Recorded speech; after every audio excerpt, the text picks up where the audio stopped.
Welcome back to another story on Infidelity Tales Lab. Before we begin, tell us, where in the world are you watching from? Now, let's dive into today's story. Chapter 1. The Revelation. Eric Maloney had always prided himself on being observant. 23 years as a private investigator had honed his instincts to razor-sharp precision. But somehow, he'd missed the most important clues in his own home. The evening started like any other Wednesday. His sister Rosemary was in labor at St. Mary's Hospital, and Eric had volunteered to watch his 7-year-old niece, Charlotte, while the family gathered for the birth. His wife, Melissa Maloney, had claimed she was working late again at her marketing firm, the third time this week. Charlotte sat at their oak dining table, poking at the spaghetti Eric had prepared. She was typically a voracious eater, but tonight she seemed different, distracted. When she finally took a bite, she immediately spit it out, her small face contorting in distress. "Are you okay?" Eric asked worriedly, rushing to her side. Charlotte's eyes filled with tears. "I'm sorry, Uncle Eric," she whispered, her voice trembling. "I feel really sick." Within minutes, Eric was speeding toward the hospital, Charlotte curled up in the passenger seat. Dr. Wayne Perry, a family friend who'd treated Charlotte since birth, ran a series of tests while Eric paced the waiting room, his mind racing with worst-case scenarios. When Dr. Perry emerged with the results, his expression was grave. "Eric, I need to ask you something important. Has Charlotte been around anyone who might have given her something unusual to eat or drink recently?" "What do you mean?" Eric's investigative instincts kicked in. "The reason she can't keep food down is because she's been systematically poisoned. Small doses of ipecac syrup over the past few weeks. It's designed to induce vomiting. Someone's been deliberately making her sick." Eric's blood ran cold. Charlotte had been staying with him every Tuesday and Wednesday while Rosemary worked double shifts at the diner. The only people who had access to her during those times were Eric and Melissa. "Doctor, are you absolutely certain?" "The blood work doesn't lie. Someone close to Charlotte has been poisoning her, probably to make her appear chronically ill. I've seen this before in custody battles or insurance fraud cases." As Eric processed this information, his phone buzzed with a text from his sister. "Baby boy born healthy. Charlotte can meet her brother tomorrow." But Eric's mind was elsewhere. If someone was poisoning Charlotte, and it wasn't him, then there was only one other possibility. But why would Melissa hurt an innocent child? The answer came to him like a physical blow. Melissa had recently increased Charlotte's life insurance policy, claiming it was for family protection. She'd also been asking pointed questions about Rosemary's financial situation and whether Eric was planning to help support Charlotte's education. Eric's hands clenched into fists. He'd spent his career uncovering lies and deception, but he'd been blind to the viper in his own nest. If Melissa was capable of poisoning a child, what else was she hiding? Over the next hour, as Charlotte stabilized and the ipecac worked its way out of her system, Eric made a series of calculated phone calls. His contact at the surveillance equipment company owed him a favor. His old partner from the PI firm could set up discreet monitoring, and his lawyer, Dominic Robbins, would need to be briefed on a potential criminal case. Eric Maloney wasn't just angry. He was coldly, methodically furious. And when Eric Maloney decided someone needed to pay for their crimes, he never stopped until the debt was collected in full. As he sat beside Charlotte's hospital bed, watching her sleep peacefully for the first time in weeks, Eric began planning. He would uncover every secret Melissa had hidden, every lie she'd told, and every crime she'd committed. And when he was done, she would understand that some betrayals carried a price that could never be fully paid. The game was about to begin, and Eric intended to win. Chapter 2. The Investigation. 3 weeks had passed since Charlotte's hospitalization.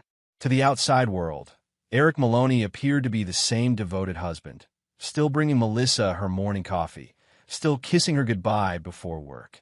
But beneath the surface, he was conducting the most important investigation of his career. The surveillance equipment was in place. Micro cameras hidden in air vents, audio devices disguised as phone chargers, GPS trackers on both of Melissa's vehicles. Eric had transformed their home into an observation laboratory, and Melissa was his unwitting subject. What he discovered in those first few weeks shattered any remaining illusion of the life he thought he'd been living. Melissa wasn't working late. She was spending her evenings at the Riverside Motel with Shane Stevenson, Eric's former business partner and closest friend for over 15 years. The man who'd been best man at their wedding, who'd eaten dinner at their table countless times, who'd held Eric's hand at his father's funeral. The betrayal cut deeper than Eric had expected, but he forced himself to remain clinical. Emotion was the enemy of effective revenge. Through painstaking surveillance, Eric learned that Melissa and Shane's affair had been going on for nearly 2 years. They'd been planning to leave their respective spouses and start a new life together in Costa Rica, where Shane had been secretly transferring money to offshore accounts. But the most damning discovery came when Eric hacked into Melissa's laptop. Hidden in encrypted files, he found detailed plans for Charlotte's murder. Melissa had been systematically poisoning the child, not for insurance money, but to create a pattern of illness that would culminate in what appeared to be a tragic death from a rare condition. The motive was chillingly simple. Rosemary's will named Eric as Charlotte's guardian and the trustee of a substantial inheritance from their grandmother. If Charlotte died, Eric would inherit everything, and as his wife, Melissa would have access to those funds for her new life with Shane. Eric's hands shook as he read Melissa's detailed notes about increasing the ipecac doses, her research into untraceable poisons, and her cold calculations about the timing of Charlotte's death. She'd planned it all with the precision of a surgeon and the compassion of a serial killer. That night, as Melissa slept beside him, Eric lay awake staring at the ceiling. 23 years ago, he'd fallen in love with a young marketing assistant who seemed kind and ambitious. Somewhere along the way, she'd become a monster willing to murder a child for money. The next morning, Eric made his move. He called his old friend Jorge Ackerman, who ran a private security firm specializing in corporate espionage. Jorge owed Eric several favors, and his team had resources that even Eric's PI background couldn't match. "I need complete background checks on 2 individuals," Eric told Jorge over a secure phone line. "Everything, finances, communications, travel records, associates. And I need it done without leaving any digital footprints." Within 48 hours, Jorge's team had uncovered the full scope of Shane and Melissa's operation. Shane had been embezzling from his current business partners, using the stolen money to fund the Costa Rica plan. Melissa had been slowly liquidating their joint assets, transferring the money to accounts she thought Eric couldn't access. More importantly, Jorge's team discovered that Charlotte wasn't Melissa's first victim. 7 years ago, when Melissa had briefly worked as a home health aide, an elderly client had died unexpectedly after showing symptoms consistent with slow poisoning. The case had been ruled natural causes, but the pattern was unmistakable. Eric now had enough evidence to destroy both Melissa and Shane through legal channels. He could have them arrested, prosecuted, and imprisoned. But that wasn't enough. Prison was temporary, and Eric Maloney believed in permanent solutions to permanent problems. As he reviewed the mountain of evidence spread across his home office, Eric began to smile for the first time in weeks. Melissa and Shane thought they were the hunters in this scenario, but they were about to learn they'd been the prey all along. The real fun was about to begin. Chapter 3: The Setup. Eric Maloney understood that the best traps were the ones the prey walked into willingly. Over the next month, he began laying the groundwork for what would become the most elaborate revenge scheme of his career. First, he needed to ensure Charlotte's safety. Using his connections in law enforcement, Eric arranged for Charlotte to spend the next few months with their Aunt Clara Chavez in Denver, ostensibly to help her recover from her mysterious illness. Melissa seemed relieved by the arrangement, which only confirmed Eric's suspicions about her murderous intentions. With Charlotte safely away, Eric could focus on the psychological warfare he'd planned for his wife and former friend. He started subtly, small changes that would make them paranoid without revealing his hand. Shane's business began experiencing mysterious setbacks, key clients canceling contracts after receiving anonymous tips about financial irregularities, suppliers demanding payment up front after hearing rumors about cash flow problems. Nothing Eric couldn't plausibly deny, but enough to make Shane sweat.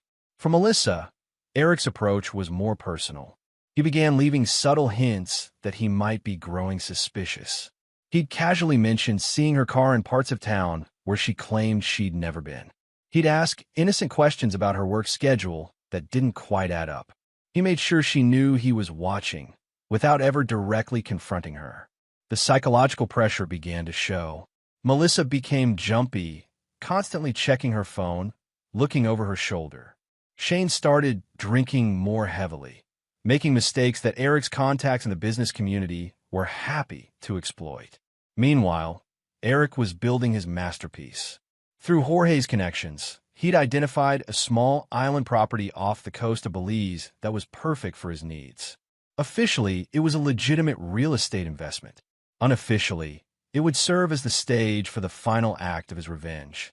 Eric created a fictional business opportunity, a lucrative consulting contract in Central America that would require both Shane and Melissa's expertise.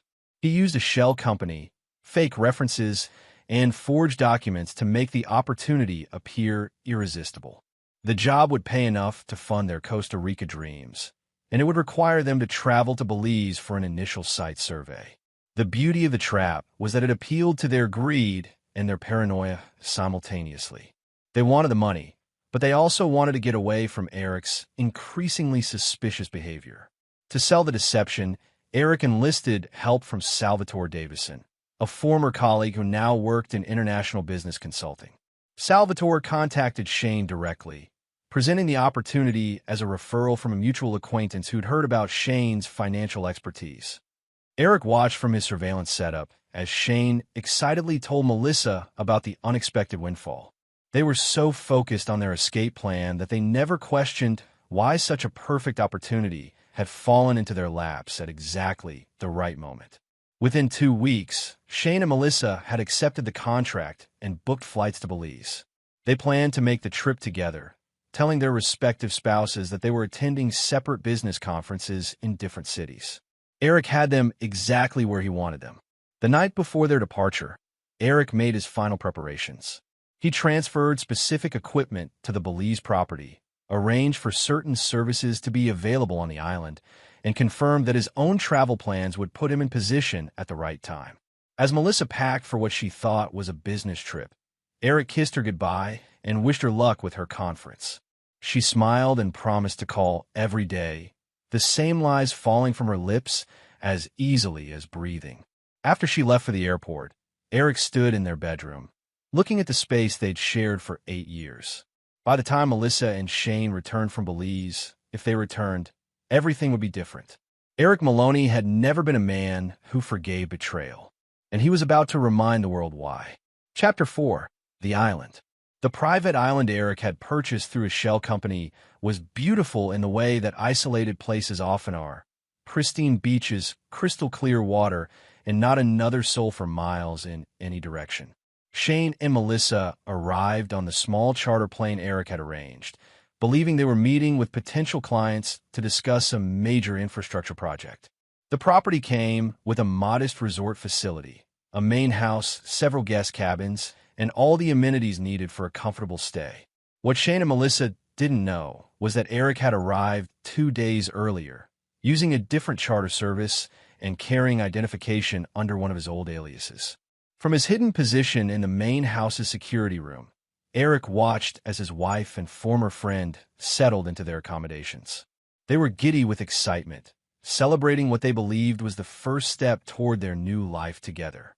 "This is perfect," Melissa said as she unpacked in a master cabin. "Once we close this deal, we'll have enough to disappear forever." Shane wrapped his arms around her from behind. "And Eric will never find us. By the time he realizes what happened, we'll be long gone." Eric's smile was cold as he recorded every word. They had no idea they were already found. The first night proceeded exactly as Eric had planned. The supposed clients, actors Eric had hired through Jorge's network, arrived by boat and conducted a believable business dinner. They discussed the fictional project, reviewed fake contracts, and promised to have final papers ready within 48 hours. After the clients departed, promising to return the next evening, Shane and Melissa were alone on the island with only the resort's minimal staff, all of whom were actually Eric's employees. The second day began innocuously enough. Shane and Melissa spent the morning on the beach, swimming and planning their future. But as evening approached, Eric began implementing the psychological phase of his plan.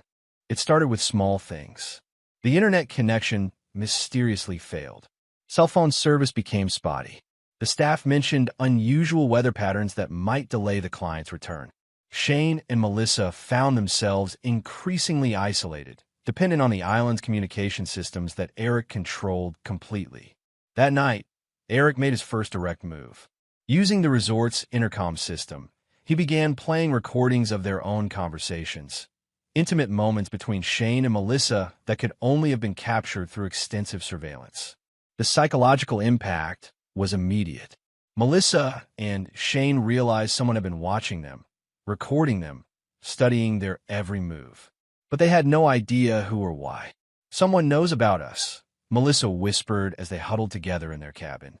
"Someone's been following us." Shane tried to rationalize it. "Maybe it's just someone trying to blackmail us. We'll pay them off and disappear like we planned." But Eric wasn't interested in money. He was interested in justice. On the third night, Eric revealed himself. He walked into their cabin as they slept, settling into a chair and waiting for them to wake. When Melissa's eyes opened and focused on him, her scream woke Shane instantly. "Hello, darling," Eric said calmly. "Did you sleep well?" Shane scrambled for his phone, but Eric held up a device that jammed all electronic signals. "I'm afraid we're quite alone out here. Just the three of us and some very important conversations we need to have." Melissa tried to maintain her innocence. "Eric, what are you doing here? How did you find you?" Eric interrupted. "Melissa, I'm a private investigator. Finding people is what I do for a living. The question isn't how I found you. The question is what I'm going to do now that I have." The next several hours were a masterclass in psychological interrogation. Eric had every piece of evidence, every recorded conversation, every financial transaction. He laid it all out methodically, watching as Shane and Melissa's denials crumbled into desperate bargaining. They offered money. They offered to leave the country permanently. They offered to confess to the authorities and accept prison time. Eric listened to it all with the patience of a man who held all the cards. "You poisoned a 7-year-old child," he finally said. "You planned to murder her for money. Prison isn't enough. Exile isn't enough. You crossed a line that can't be uncrossed."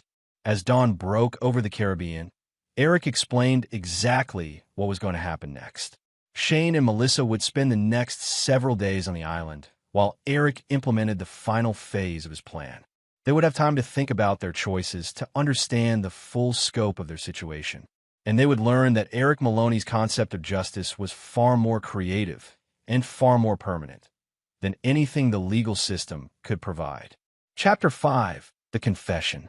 For 3 days, Shane and Melissa remained confined to their cabin on the island, with Eric controlling every aspect of their environment. He provided them with basic necessities, but no communication with the outside world. No phones, no internet, no way to call for help. During this time, Eric began his psychological dismantling of their partnership. He learned from years of interrogation that isolated people under stress would eventually turn on each other, and he intended to accelerate that process. He started by playing recordings of their private conversations at random intervals throughout the day and night. Moments where Shane had expressed doubts about Melissa, times when Melissa had criticized Shane's business acumen, intimate conversations where each had revealed unflattering opinions about the other. The effect was devastating. After 24 hours of hearing their own words weaponized against them, Shane and Melissa were no longer clinging to each other for support. They were starting to see each other as liabilities. Eric capitalized on this division by providing each of them with separate opportunities to confess and potentially save themselves. He visited Shane alone, explaining that Melissa had already begun cooperating and that Shane's best option was to provide his own version of events. "She's trying to pin everything on you," Eric told Shane during one of these sessions. "The poisoning, the embezzlement, even the original plan to leave your spouses. According to her, you're the mastermind and she's just an innocent victim." Shane's protests were weak. He was exhausted, dehydrated, and terrified. "That's not true. The poisoning was her idea. I never wanted to hurt Charlotte. Eric recorded every word. He used the same technique with Melissa, convincing her that Shane was attempting to take sole credit for their business schemes while painting her as a cold-blooded child murderer. He says you seduced him into the affair, Eric told his wife, that you manipulated him into embezzling money and that the plan to kill Charlotte was something you developed on your own. Melissa broke down completely. He's lying. We planned everything together. He was the one who suggested we needed Charlotte's inheritance to fund our new life. He researched the poisons. He helped me calculate the doses. Within 72 hours, Eric had comprehensive confessions from both parties, each blaming the other while admitting to crimes that would result in life sentences. But Eric wasn't planning to turn these confessions over to authorities. He had something far more permanent in mind. On the fourth night, Eric gathered Shane and Melissa in the main house for what he called their final discussion. They sat across from him at a large conference table, their faces gaunt and their eyes hollow from days of psychological torture. I want you to understand something, Eric began. I've spent the last month studying every aspect of your lives. I know about Shane's gambling debts, Melissa's childhood trauma, your insecurities, your weaknesses, your deepest fears. I've mapped every relationship you have, every person you care about, every place you've ever felt safe. He paused, letting the implications sink in. You betrayed my trust, tried to murder my niece, and stole from our families. That kind of betrayal doesn't deserve a quick resolution. It deserves something memorable. Eric stood and walked to a wall-mounted monitor, which flickered to life, showing a map of the Caribbean with their current location marked. This island is officially uninhabited. The boat that brought you here has been reported as lost at sea due to mechanical failure. Your disappearance will be investigated, but the search will focus on the waters between here and Belize City, where your bodies will never be found because they're not there. Melissa began sobbing. Shane tried to stand, but Eric's voice stopped him. Sit down, Shane. I'm not finished. The monitor now showed a different view. Live footage from security cameras Eric had installed around the island's perimeter. You see, you're not actually trapped here by me. You're trapped here by geography and logistics. This island is 47 miles from the nearest populated area. The water is filled with bull sharks and tiger sharks. There are no boats, no planes, no communication equipment you can access. Eric's smile was genuinely friendly, which made his words even more chilling. I'm leaving tomorrow morning. After that, your survival will depend entirely on your own resourcefulness and how well you can work together. Given what I've learned about your relationship over the past few days, I'd say your prospects are limited. The true genius of Eric's revenge was becoming clear. He wasn't going to kill them directly.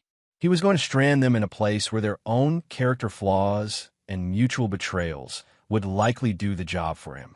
And if they somehow managed to survive and find their way back to civilization, Eric had already prepared for that contingency as well.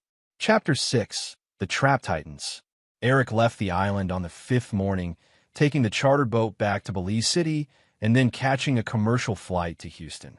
To anyone tracking his movements, it would appear he'd been in Texas on business while his wife was attending her fictional conference in Miami. But his departure from the island didn't mean the end of his involvement. Hidden cameras throughout the property would continue streaming live footage to servers Eric controlled, giving him front-row seats to whatever unfolded between Shane and Melissa. What he witnessed over the next several days exceeded even his darkest expectations. Without Eric's presence to unite them against a common threat, Shane and Melissa's partnership disintegrated with shocking speed. The recordings Eric had played during their captivity had poisoned their relationship beyond repair. But now, facing potential death, their true natures emerged. Shane, it turned out, was a coward when stripped of his civilized veneer. Instead of working with Melissa to find a way off the island, he spent his time searching for supplies to hoard for himself. He broke into the resort's emergency storage, rationing food and water as if he were planning for a siege. Melissa, meanwhile, proved to be far more ruthless than Eric had even suspected. When she discovered Shane's hoarding, she didn't confront him directly. Instead, she began poisoning his private food stash with cleaning chemicals from the resort's maintenance closet, the same methodical approach she'd used on Charlotte. Eric watched from his Houston hotel room as the two people who betrayed him began destroying each other with a viciousness that made his own revenge seem almost merciful by comparison. On the seventh day, Shane discovered what Melissa had been doing to his food. The confrontation that followed was recorded in vivid detail by Eric's hidden cameras. "You psychotic bitch," Shane screamed, hurling the contaminated cans at Melissa. "You were trying to kill me. Like you weren't planning to leave me here to die." Melissa shot back. "I saw you building that raft in secret. You were going to take all the supplies and abandon me." Their fight escalated quickly from verbal to physical. Shane, weakened by days of consuming low-level toxins, was no match for Melissa's desperate fury. She struck him with a piece of driftwood, opening a gash on his forehead that bled profusely. But Shane's injury proved to be a turning point. As Melissa watched him bleeding, something shifted in her expression. The woman who'd been coldly planning to murder a child for money suddenly seemed horrified by the sight of blood she'd actually spilled. She began trying to help Shane, bandaging his wound and sharing her own food supplies. For a brief moment, it seemed like they might find a way to work together after all. Eric found their reconciliation almost disappointing. He'd hoped they would destroy each other completely, saving him the trouble of implementing the backup plans he'd prepared. But as he continued watching, he realized their reunion was built on desperation rather than genuine forgiveness, and it wouldn't last long. He was right. By the 10th day, as their situation became increasingly desperate, Shane and Melissa began discussing the unthinkable. One of them would have to die so the other could survive long enough to be rescued. "We could draw straws," Shane suggested with a matter-of-fact tone of someone discussing dinner plans. "Or we could decide based on who has the better chance of making it back to shore," Melissa countered. Eric marveled at how easily they'd moved from lovers to potential murderers. Perhaps they'd always been killers at heart, and he'd simply provided the circumstances for their true natures to emerge. On the 12th day, their debate was settled by forces beyond their control. A tropical storm hit the area, destroying most of the island's infrastructure and washing away the makeshift shelter they'd constructed. When the storm passed, only one of them was left alive. Eric watched the survivor frantically signaling to passing aircraft, not knowing that Eric had already arranged for their rescue. After all, he needed a witness to return home and spread the story of what had happened on the island. The survivor would tell authorities about the business trip that went wrong, the storm that claimed their partner's life, and their miraculous rescue after nearly 2 weeks alone. They would become a hero, a survivor, someone who'd endured unimaginable hardship and loss. And then Eric would implement the final phase of his revenge. Because the game wasn't over yet. It was just beginning. Chapter 7, The Return. Melissa Maloney was rescued from the island on the 14th day by a Coast Guard helicopter that had been routinely patrolling the area. She was dehydrated, sunburned, and traumatized, but alive. Shane's body was never recovered, officially swept away by the storm that had devastated the island. Eric received the call about his wife's rescue while he was still in Houston, having established a perfect alibi for the entire time period. He expressed appropriate shock and relief, immediately arranging for a private medical transport to bring Melissa back to their home city for treatment. When Eric saw Melissa in the hospital, her transformation was striking. The confident, manipulative woman who'd tried to murder a child had been replaced by a hollow-eyed survivor who flinched at sudden movements. 2 weeks of psychological warfare, followed by a fight for survival, had broken something fundamental inside her. "I'm so sorry," she whispered when Eric took her hand beside her hospital bed. "Shane and we were having an affair. I was going to leave you. I'm so sorry." Eric played his role perfectly. The devastated but forgiving husband, grateful to have his wife back alive despite her betrayal. He brought her flowers, held her during nightmares about the storm, and publicly supported her during the investigation into Shane's disappearance. But privately, Eric was implementing the most psychologically devastating phase of his revenge plan. The island experience had been designed to break down Melissa's defenses and leave her emotionally vulnerable.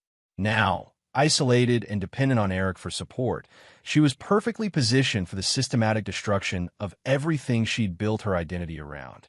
Eric started with her social connections. Using carefully placed rumors and strategic revelations, he ensured that Melissa's affair with Shane became public knowledge throughout their community. Friends who'd supported her during her miraculous survival began treating her with cold disapproval once they learned about her betrayal. Her employer, the marketing firm where she claimed to be working late so often, received an anonymous tip about her falsified timesheets and inappropriate use of company resources. Melissa found herself unemployed within a month of her return, officially due to budget cuts, but everyone understood the real reason. Eric's campaign against Melissa was methodical and relentless. He destroyed her professionally, socially, and financially while maintaining the public facade of a supportive husband standing by his troubled wife. The psychological impact was devastating. Melissa began suffering from severe anxiety and depression, convinced that everyone was watching her, judging her, waiting for her to fail. She wasn't wrong. 3 months after her rescue, Melissa made a discovery that shattered what remained of her sanity. While cleaning out Shane's old office, a task Eric had suggested might provide closure, she found evidence that Eric had known about their affair all along. Hidden in Shane's files were photographs of surveillance equipment that looked suspiciously like the devices Eric used in his private investigation work. There were also copies of financial records that only Eric could have accessed, marked with notations in Eric's distinctive handwriting. When Melissa confronted Eric with the evidence, his response was everything she'd feared and more. "Of course I knew," Eric said calmly, not bothering to maintain his pretense of ignorance. "I've known about your affair for months. I've known about your plans to murder Charlotte. I've known about Shane's embezzlement. I've known everything." Melissa's face went white. You planned the island? The business trip? Shane's death?" "I didn't kill Shane," Eric replied, truthfully. "I simply created circumstances where your true natures could emerge. You killed Shane yourself, Melissa, just like you tried to kill Charlotte."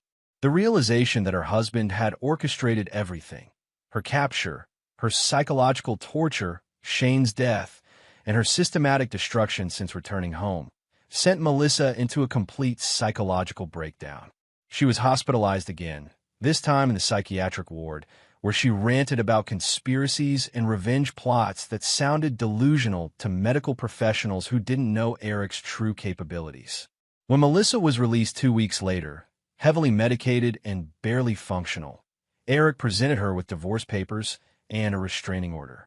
She would receive nothing in the settlement. Eric's lawyers had documented enough of her criminal activity to ensure she left the marriage as destitute as she'd entered it. As Melissa packed her few remaining belongings into a battered suitcase, Eric watched from the doorway of their former bedroom. "You could have just divorced me," she said quietly. "You could have turned me into the police. Why did you do all this?" Eric's answer was delivered with the same cold precision he'd used throughout his campaign of revenge. "Because you tried to murder a child for money, and some sins are too great for conventional punishment. You needed to understand what it feels like to lose everything you've ever cared about, to be completely powerless, to face death because of someone else's choices." Melissa left that afternoon, carrying her suitcase to a bus station where she would begin a new life with nothing but the clothes on her back and the medications that kept her functional. Eric never saw her again, but he knew that wherever she went, she would carry the psychological scars of her time on the island and the knowledge that her own choices had destroyed everything she'd once valued. Justice, Eric reflected, was a dish best served with a side of irony. Chapter 8: Consequences.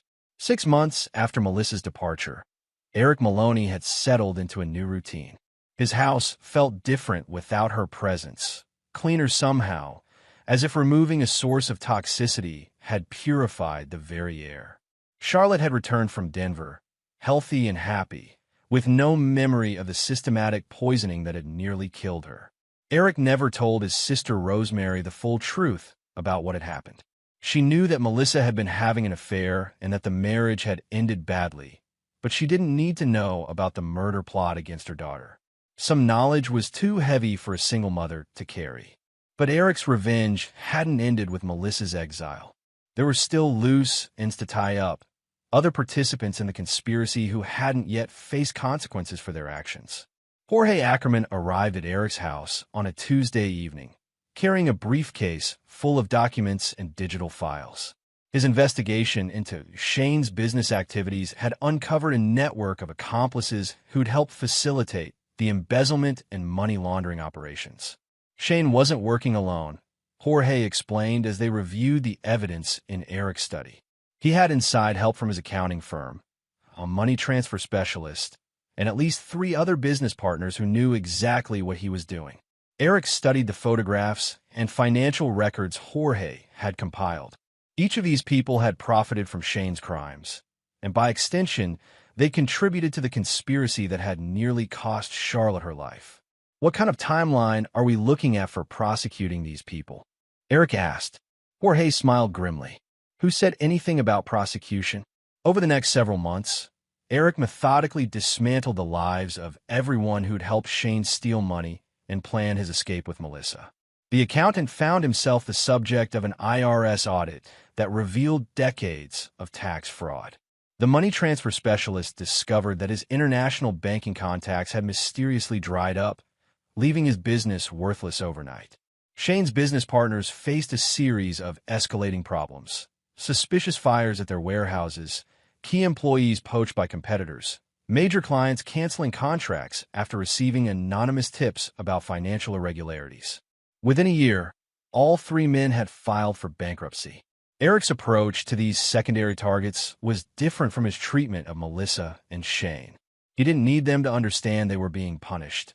He simply needed them to suffer consequences proportional to their crimes. They'd helped steal money, so he ensured they lost money. They planned to escape justice, so he made sure justice found them anyway. The beauty of Eric's campaign was its deniability. Every disaster that befell Shane's accomplices could be explained by coincidence, bad luck, or natural business cycles. No one could prove that Eric Maloney had orchestrated their downfall, even though several of them suspected it. One of Shane's former partners, Max Peck, actually confronted Eric directly at a business conference 8 months after Shane's death. "I know what you're doing," Max said, cornering Eric near the hotel bar. "Shane told me about you before he died. You're systematically destroying everyone who worked with him." Eric's expression remained perfectly neutral. "I'm sorry for your business troubles, Max, but I'm not sure what you think I have to do with your problems. Have you considered that your difficulties might be related to your association with Shane's criminal activities?" Max's face flushed red. "You can't prove anything, and you can't keep this up forever." "Keep what up?" Eric asked innocently. "I'm a private investigator, Max. I investigate things. If people don't want to be investigated, they probably shouldn't commit crimes." That conversation was the last time anyone openly accused Eric of orchestrating their downfall. Word spread through Shane's network that their former associate's widow was best left alone, and that any attempts at retaliation would likely result in even worse consequences. Eric found a certain satisfaction in watching these men learn to fear him. They'd thought they were clever, stealing money and covering their tracks, never imagining that their crimes would eventually reach someone with Eric's particular set of skills and complete lack of mercy for thieves and traitors. By the end of the year, Eric had effectively erased every trace of Shane's criminal network. The stolen money had been recovered and returned to its rightful owners. The corrupt professionals had lost their licenses and livelihoods, and the business partners who'd enabled the crimes were facing bankruptcy and possible criminal charges. Charlotte celebrated her 8th birthday with a party at Eric's house, surrounded by family and friends who had no idea how close she'd come to never seeing another birthday. As Eric watched her blow out the candles on her cake, he felt something he hadn't experienced in months. Peace. Justice had been served. The guilty had been punished. The innocent had been protected. And Eric Maloney had reminded the world why betraying his trust was the most expensive mistake anyone could make. But there was still one final chapter to be written in this story of revenge and redemption. Chapter 9, The Final Accounting. 2 years had passed since the island incident, and Eric Maloney had built a new life from the ashes of his old one. He'd expanded his private investigation business, focusing on cases involving financial fraud and domestic disputes. His reputation for thoroughness and results had made him one of the most sought-after investigators in the region. Charlotte, now 9 years old, was thriving under Eric's watchful care. Rosemary had remarried a good man named Keith McMahon, giving Charlotte a stable family environment while keeping her close enough for Eric to maintain his protective oversight. Eric had also begun dating again, a relationship with Dr. Leah McDowell, a forensic psychologist who understood his work and didn't ask too many questions about his methods. She knew about his failed marriage and his devotion to Charlotte, but she didn't need to know the full story of how his revenge against Melissa and Shane had unfolded. Life was good. Eric had achieved everything he'd set out to accomplish when he'd first discovered Melissa's betrayal. Justice had been served, his family was safe, and he'd rebuilt his personal and professional life on a foundation that couldn't be shaken by lies or manipulation. But the past has a way of reasserting itself when you least expect it. The phone call came on a Thursday evening in March. Jorge Ackerman's voice was tense when Eric answered. "We have a problem," Jorge said without preamble. "Melissa is back." Eric felt a cold certainty settle in his stomach. "Where?" "She's been living in Seattle under a different name, working as a home health aide again." "And Eric, there have been incidents." Jorge's investigation revealed that Melissa had spent the past 2 years rebuilding her life and her confidence. The broken woman who'd left Eric's house with nothing but a suitcase had gradually recovered her sense of purpose and her appetite for causing harm. Under the name Leslie Hawkins, Melissa had found work caring for elderly patients in private homes. Over the past 6 months, 3 of her clients had died unexpectedly, all showing symptoms consistent with slow poisoning. The deaths had been attributed to natural causes, but the pattern was unmistakable to anyone who knew Melissa's history. "She's killing again," Jorge concluded, "and she's gotten better at it." Eric stared out his office window at the city lights, processing this information. He'd assumed that his psychological warfare on the island and the systematic destruction of Melissa's life afterward would have broken her permanently. Instead, it seemed to have taught her to be more careful, more patient, more methodical in her crimes. "There's more," Jorge continued. "She's been asking questions about you, about Charlotte, about Rosemary's family. She's planning something." Eric's blood turned to ice. Melissa had learned from her mistakes. She wouldn't make another direct attempt on Charlotte's life, but she might target someone else Eric cared about as a way of punishing him for what he'd done to her. "I need everything you have on her current life," Eric said. "Addresses, associates, financial records, everything." "And Jorge? I need it tonight." The next morning, Eric was on a plane to Seattle. He'd told Leah he had an urgent case that required travel, and he'd asked Keith and Rosemary to be extra vigilant about Charlotte's safety. He didn't explain why, but his tone conveyed the seriousness of the situation. Eric spent 3 days conducting surveillance on Melissa's new life. She lived in a modest apartment under her assumed identity, worked for a legitimate home health agency, and appeared to be a model employee. But Eric's trained eye caught details that others missed.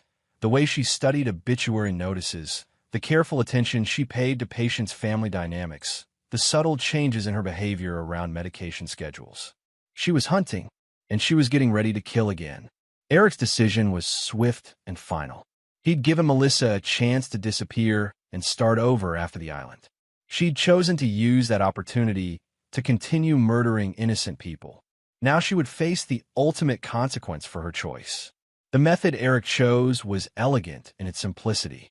Melissa had been slowly poisoning her current client, an 87-year-old former teacher named Ruth, using the same ipecac-based approach she'd used on Charlotte. Eric simply accelerated the timeline. He broke into Melissa's apartment while she was at work and replaced her carefully measured doses with a much larger quantity of the same poison. When Melissa administered what she thought was her usual non-lethal dose that evening, she actually gave Ruth enough toxin to trigger a massive cardiac event. Ruth survived. Eric had called 911 anonymously, reporting suspicious symptoms that prompted immediate medical intervention. But when doctors tested Ruth's blood, they found enough poison to kill several people. Melissa was arrested within hours. A search of her apartment revealed detailed notes about dosing schedules, research into untraceable toxins, and a journal documenting her plans for Ruth's natural death. Further investigation connected her to the suspicious deaths of her previous clients. But Eric's masterstroke was the evidence he'd planted linking Melissa to her true identity.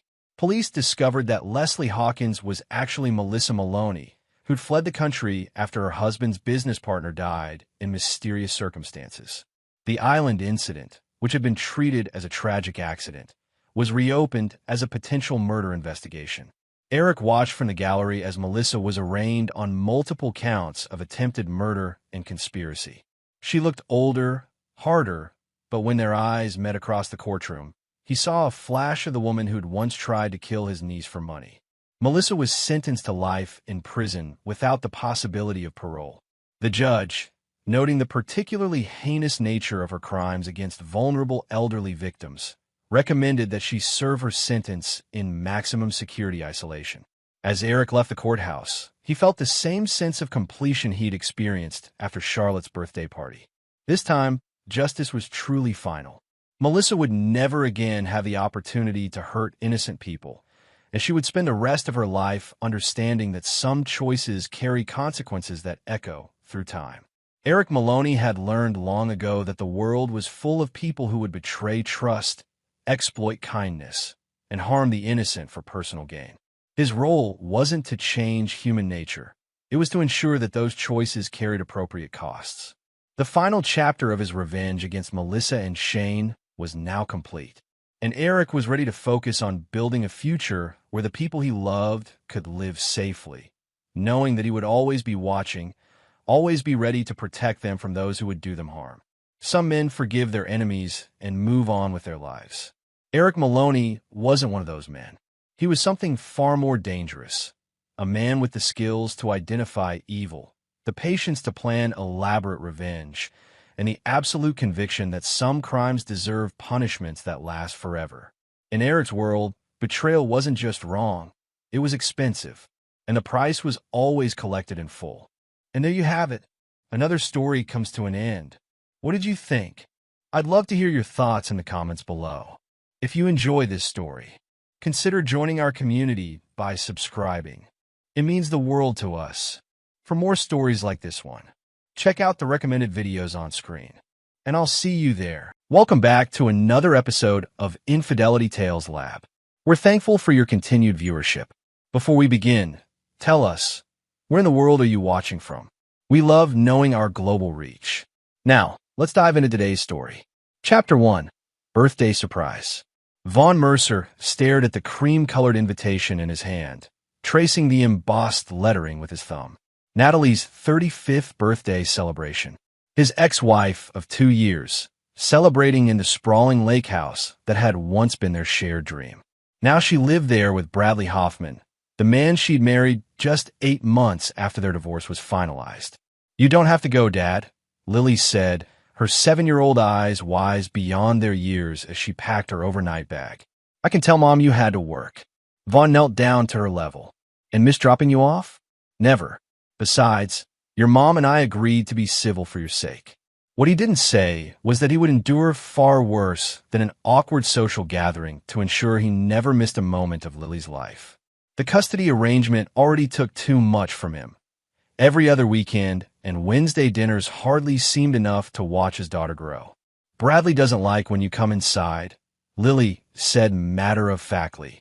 Vaughn kept his expression neutral, though his jaw tightened. "Well, that's Bradley's problem, isn't it?" The lake house loomed ahead as Vaughn's Audi wound down the private drive.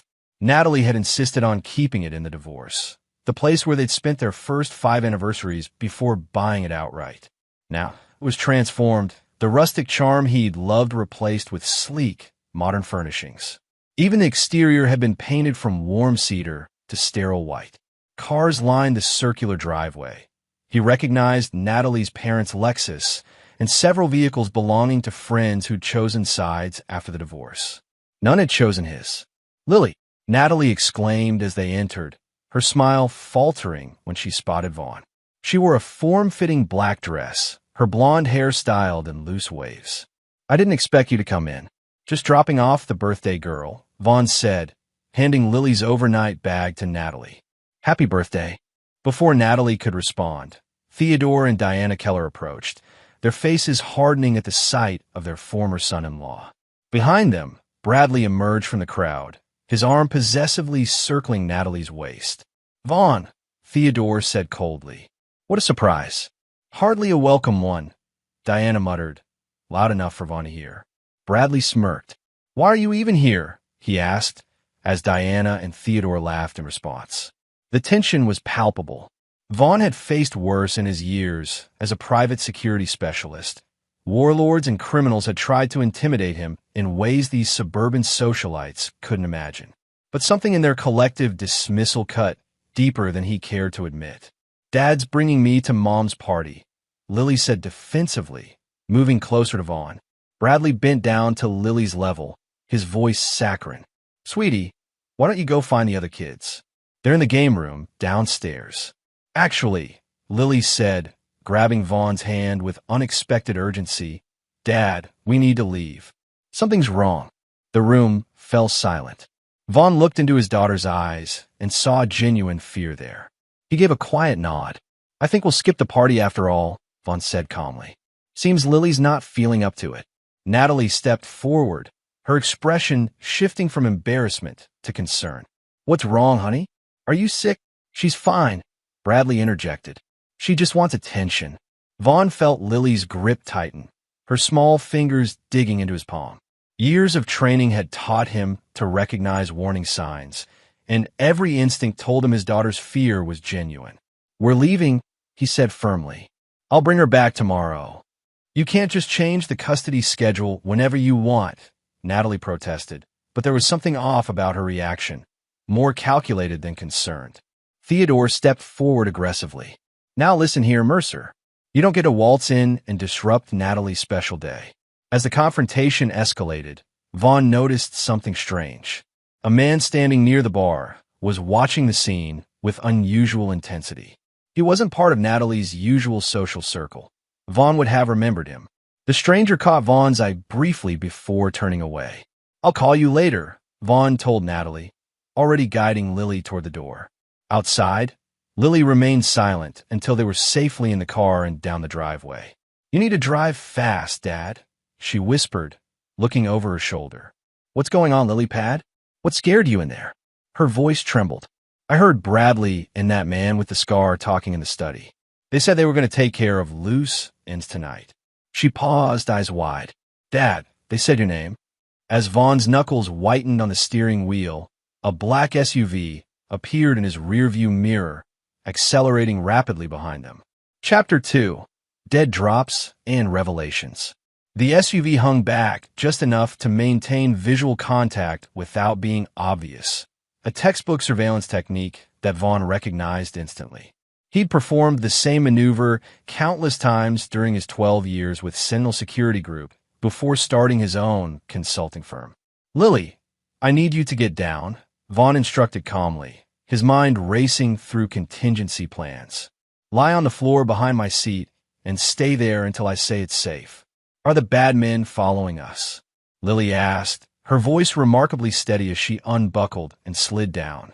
Just being cautious, Vaughn replied, taking a sharp turn onto a side road. The SUV followed. Confirmation. Vaughn's training took over. He'd spent years protecting high-value targets in hostile environments across the globe. Now, the most precious cargo he'd ever transported was his daughter, and someone was trailing them with unknown intent. He needed a defensible position and information. 20 minutes of evasive driving later, Vaughn pulled into the underground parking garage of an office building where his friend Dominic Rizzo maintained a private security firm. Stay close, he instructed Lily as they hurried through the service entrance and up to Dominic's empty office suite. Vaughn used his emergency key and quickly disabled the alarm. Uncle Dom's not here? Lily asked, looking around the darkened office. He's in Dallas this week, Vaughn replied, moving to the security console. But his systems are always working. He pulled up the exterior cameras, confirming the black SUV had not followed them into the garage. For now, they were clear. Lily, Vaughn said gently, kneeling before his daughter. I need you to tell me everything you heard at the party, even things that might not seem important. Lily's account was fragmented but disturbing. Bradley and a man she described as having an angry line on his face, presumably a scar, had been discussing something involving offshore accounts, a timeline that had been accelerated, and Vaughn being a problem that needed handling. They seemed scared when they talked about a woman named Portia, Lily added. Bradley said she was getting suspicious and might talk to you. The name hit Vaughn like a physical blow. Portia Devereux had been Natalie's best friend since college, and the one person who had reached out to Vaughn after the divorce, hinting that there was more to the breakup than he knew. They'd met for coffee once, 3 months ago, but she'd been vague and seemed frightened. She'd promised to contact him again with proof, but never did. Vaughn had dismissed it as divorce drama at the time, focusing instead on rebuilding his life and being there for Lily. Now, he wondered if that had been a catastrophic mistake. While Lily dozed on the office couch, Vaughn began pulling threads. A deep search on Bradley Hoffman revealed inconsistencies in his background. The successful investment advisor persona showed cracks under scrutiny, periodic employment gaps, sudden relocations, and a suspicious absence of digital footprint before 2015. More disturbing was what Vaughn found on Theodore Keller, Natalie's father.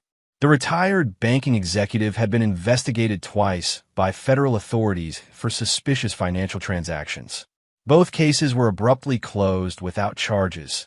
The lead investigators subsequently transferred or retired. By midnight, Vaughn had compiled enough to suspect he'd barely scratched the surface of whatever was happening. He needed more resources and a safe place for Lily. A text message alert broke his concentration. An unknown number with a single message. Portia Devereux found dead in her apartment. Apparent suicide. Police involved. Watch yourself. Vaughn stared at his phone, ice forming in his veins. The message could only have come from one of his former colleagues at Sentinel, people who monitored police bands and kept tabs on potential security threats. Something much darker than a bitter ex-wife and her arrogant new husband was unfolding. Vaughn made 3 calls, one to his sister Renee to arrange emergency care for Lily, one to his attorney to document the custody situation, and one to a former associate who specialized in deep background investigations. By dawn, Lily was safely with his sister in a vacation cabin outside cell coverage, and Vaughn was back at his condo, methodically preparing for what was coming. He pulled his go bag from the hidden compartment in his closet. Cash, untraceable burner phones, and the Glock 19 he'd carried during his most sensitive operations overseas. As he loaded the weapon, Natalie's frantic voice filled his voicemail. "Where the hell are you with my daughter? Bradley's calling the police for kidnapping. This is insane, Vaughn. Whatever you think you're doing." He deleted the message and powered down his primary phone. The rules had changed. Someone had killed Portia to keep her quiet, and they wouldn't hesitate to eliminate him next. But unlike Portia, Vaughn wasn't easily eliminated. And now, he had something much more powerful than evidence. He had purpose. Chapter 3. The Devil's Ledger. Rain lashed against the windows of the abandoned waterfront warehouse as Vaughn waited, the cavernous space illuminated only by the faint glow of the city skyline. He checked his watch, 2:37 a.m., and adjusted his position behind a stack of rotting pallets. Franklin Wells was 20 minutes late, which was unlike the fastidious former CIA analyst. In their years working together at Sentinel, Wells had earned the nickname Clockwork for his precision. A delay meant complications. The heavy metal door finally creaked open, and Wells slipped inside, his raincoat glistening with moisture. He moved cautiously, scanning the shadows before approaching the meeting point. "You look like shit, Mercer," Wells said by way of greeting, his voice barely audible over the rain hammering the metal roof. 3 days of digging through other people's nightmares will do that, Vaughn replied. "Tell me you found something."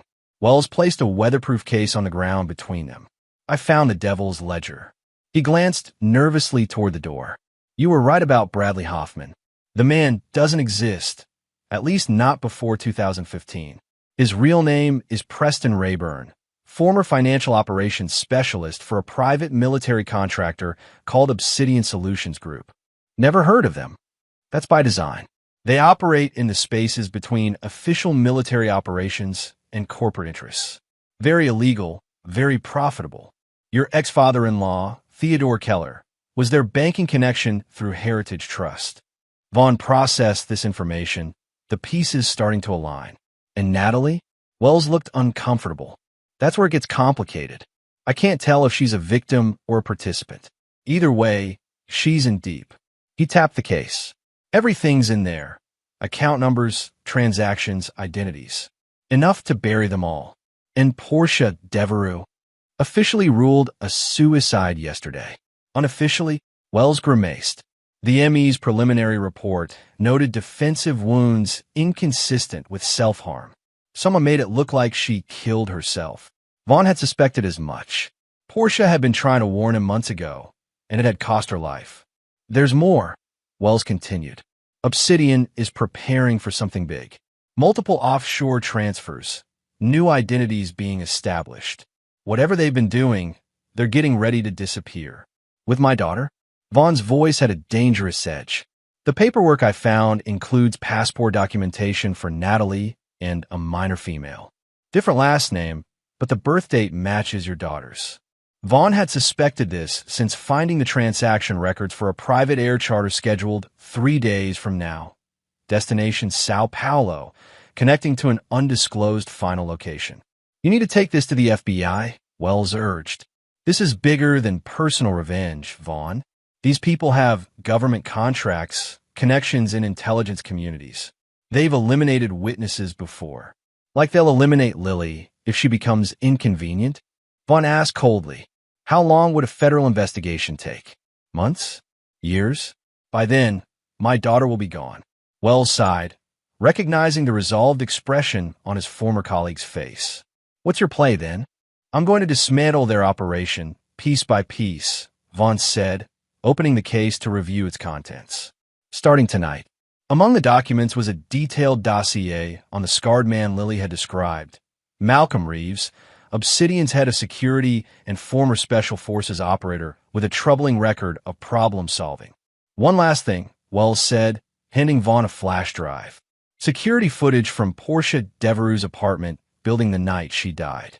Took some doing to get this. Shows Reeves entering her building at 11:42 p.m., leaving at 12:17 a.m. Her time of death was estimated between 11:30 p.m. and 12:30 a.m.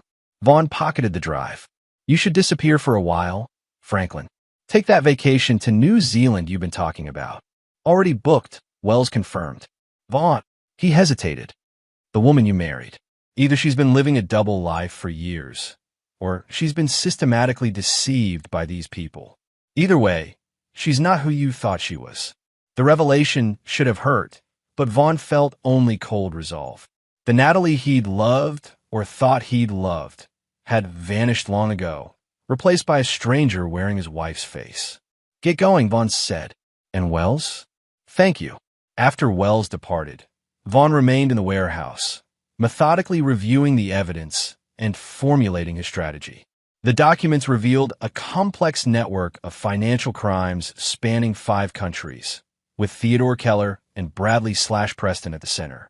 Obsidian had been laundering money through Heritage Trust for years, while using its security operations as cover for activities too terrible to contemplate. But the most sickening discovery came when Vaughn accessed the encrypted files on the flash drive. Beyond the security footage of Reeves entering Portia's building was a folder labeled Leverage containing surveillance photos of him and Lily at the park, at her school, outside his condo. They'd been watching his daughter, documenting her movements, preparing to use her as collateral. As dawn broke over the city, Von Mercer made a vow. The people who threatened his daughter wouldn't face justice in a courtroom. They would face him, and he would be neither swift nor merciful. He began with a series of phone calls to former associates across the globe, specialists who operated in the shadows and owed him favors. By noon, his plan was in motion. Not the desperate actions of a wronged ex-husband, but the precise, calculated strategy of a man who had spent his career anticipating and neutralizing threats. The first strike would come that very night. Chapter 4. First Blood. The exclusive Oakmont Country Club hummed with subdued conversation as the city's elite gathered for the annual charity gala. At a corner table in the cigar lounge, Theodore Keller held court with 3 other men, their faces flushed from expensive scotch and self-importance. "The Shanghai deal closes next week," Theodore was saying. "Another $30 million moving through the Cayman account." Scott Levinson, Heritage Trust compliance officer, shifted uncomfortably. "We need to discuss the recent Federal Banking Commission inquiries, Theodore. They're asking specific questions about transaction patterns." "They always ask questions," Theodore dismissed with a wave. "That's why we pay Senator Wilmington's consultation fees." From his position at the bar, Vaughn observed the interaction through the reflection in the mirror behind the bottles. The electronic device in his pocket had been capturing every word of Theodore's conversation for the past 40 minutes. The bartender slid another bourbon toward Vaughn. "Compliments of the gentleman," at the end of the bar. Vaughn turned, surprised to find Malcolm Reeves, the scarred man from Natalie's party, watching him with cold calculation. Their eyes met, an unspoken challenge passing between them. After a moment, Vaughn picked up his drink and walked over. "Bold move, approaching me in public," Vaughn said, taking the seat beside Reeves. "Professional courtesy," Reeves replied. One operator to another. "I've reviewed your file. Impressive work in Tehran. In Bogota. I'm retired. No one with your skill set truly retires, Mr. Mercer. They just change employers." Reeves sipped his whiskey. "You've been making inquiries. Accessing systems you shouldn't. Looking into matters that don't concern you. When someone puts surveillance on my daughter, it becomes my concern." Reeves didn't bother denying it. "Insurance. Nothing more. Your ex-wife is valuable to certain interests. By extension, so is the child. You killed Portia Devereux. Let's call an unfortunate business necessity. She became unreliable." Reeves leaned closer. "This conversation is a professional courtesy. A warning. Stand down. Whatever you think you know, whatever evidence you believe you have, it won't matter. The people I work for exist beyond accountability." Vaughn's expression remained impassive. "Is that what you told Portia before you staged her suicide?" Something dangerous flashed in Reeves' eyes. "Your daughter seems happy with her mother and stepfather. It would be a shame to traumatize her with unnecessary complications."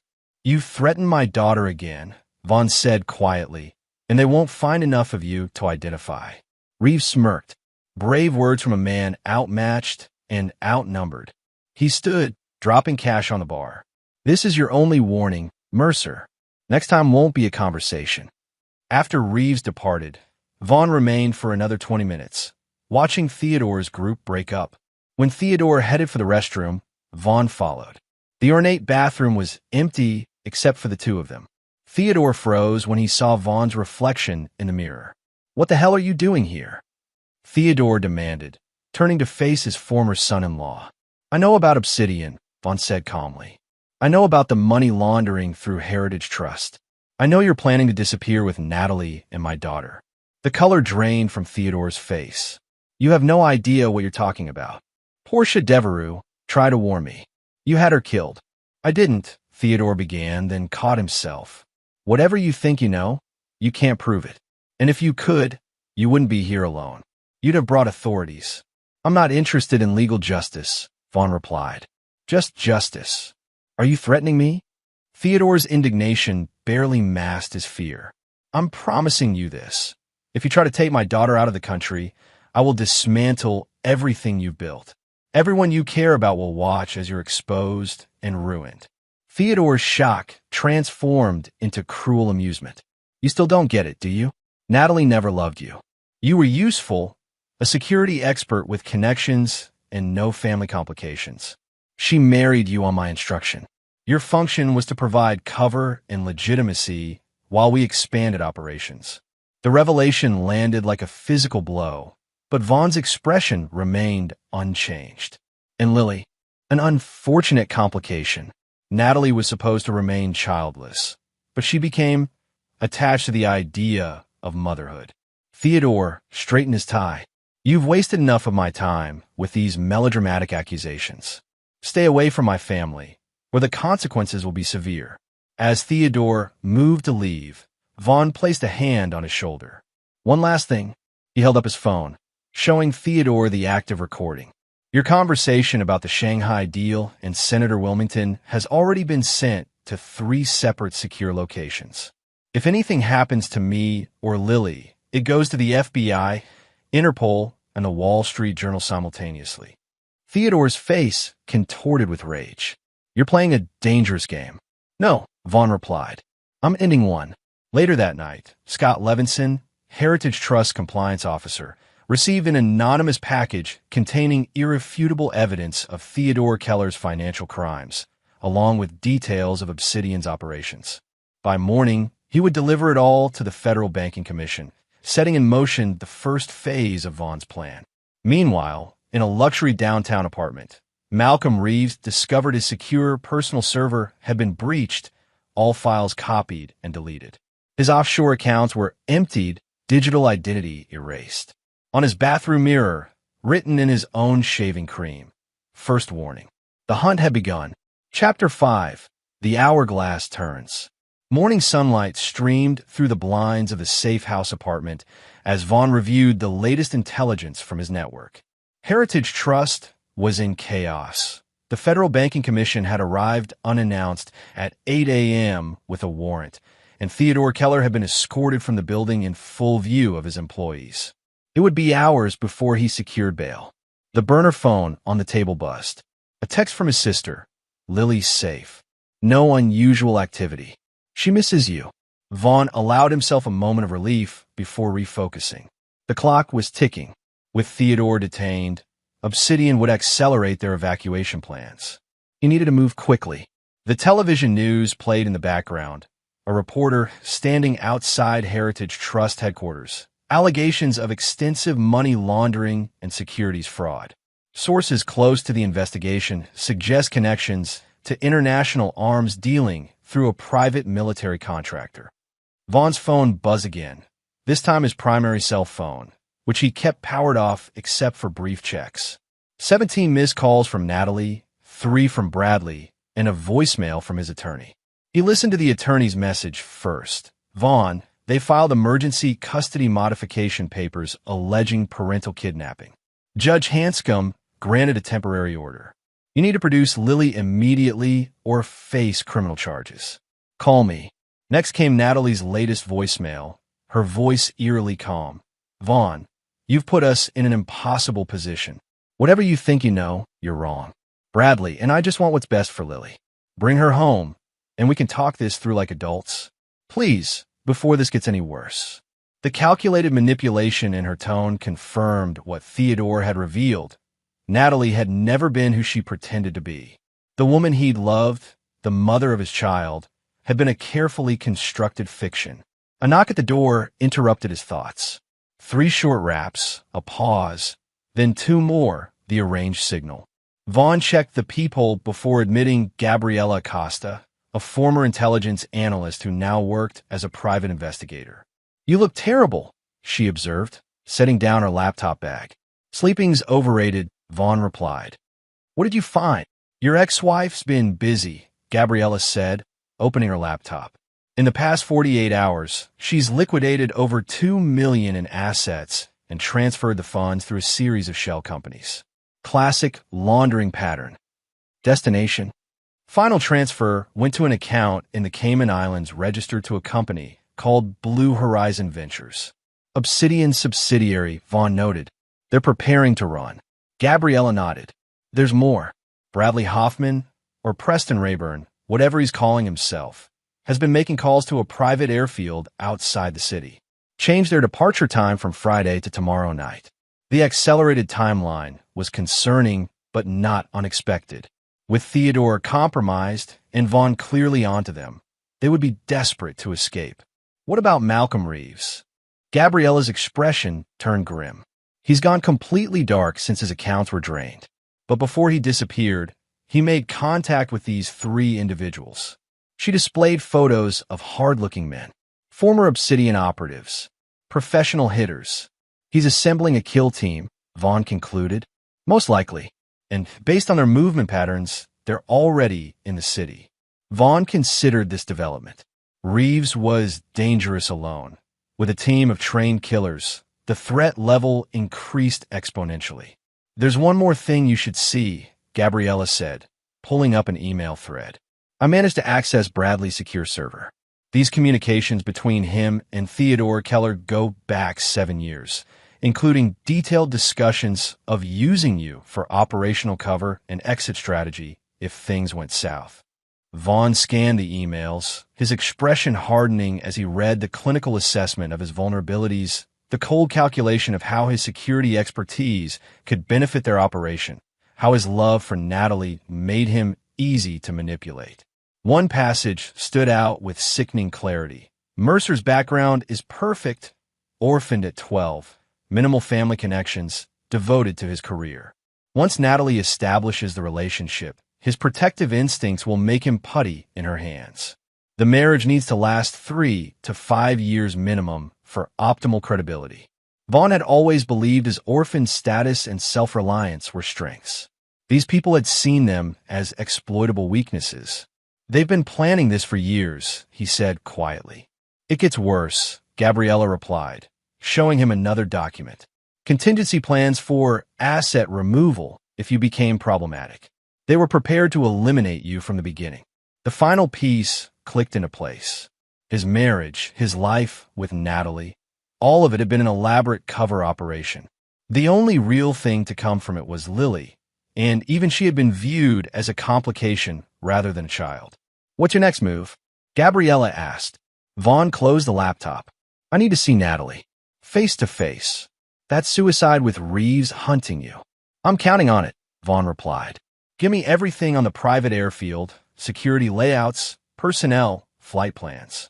And I need eyes on Bradley. If he moves, I want to know." After Gabriella left, Vaughn prepared for the confrontation ahead. He cleaned his weapon, methodically checked his equipment, and reviewed the intelligence again. The pieces were in place. Now he needed to force his opponents to make their move. He sent a text message to Natalie from a burner phone. "We need to talk. Alone. About Lily's future. Meet me at Westlake Park near the fountain. 3 p.m.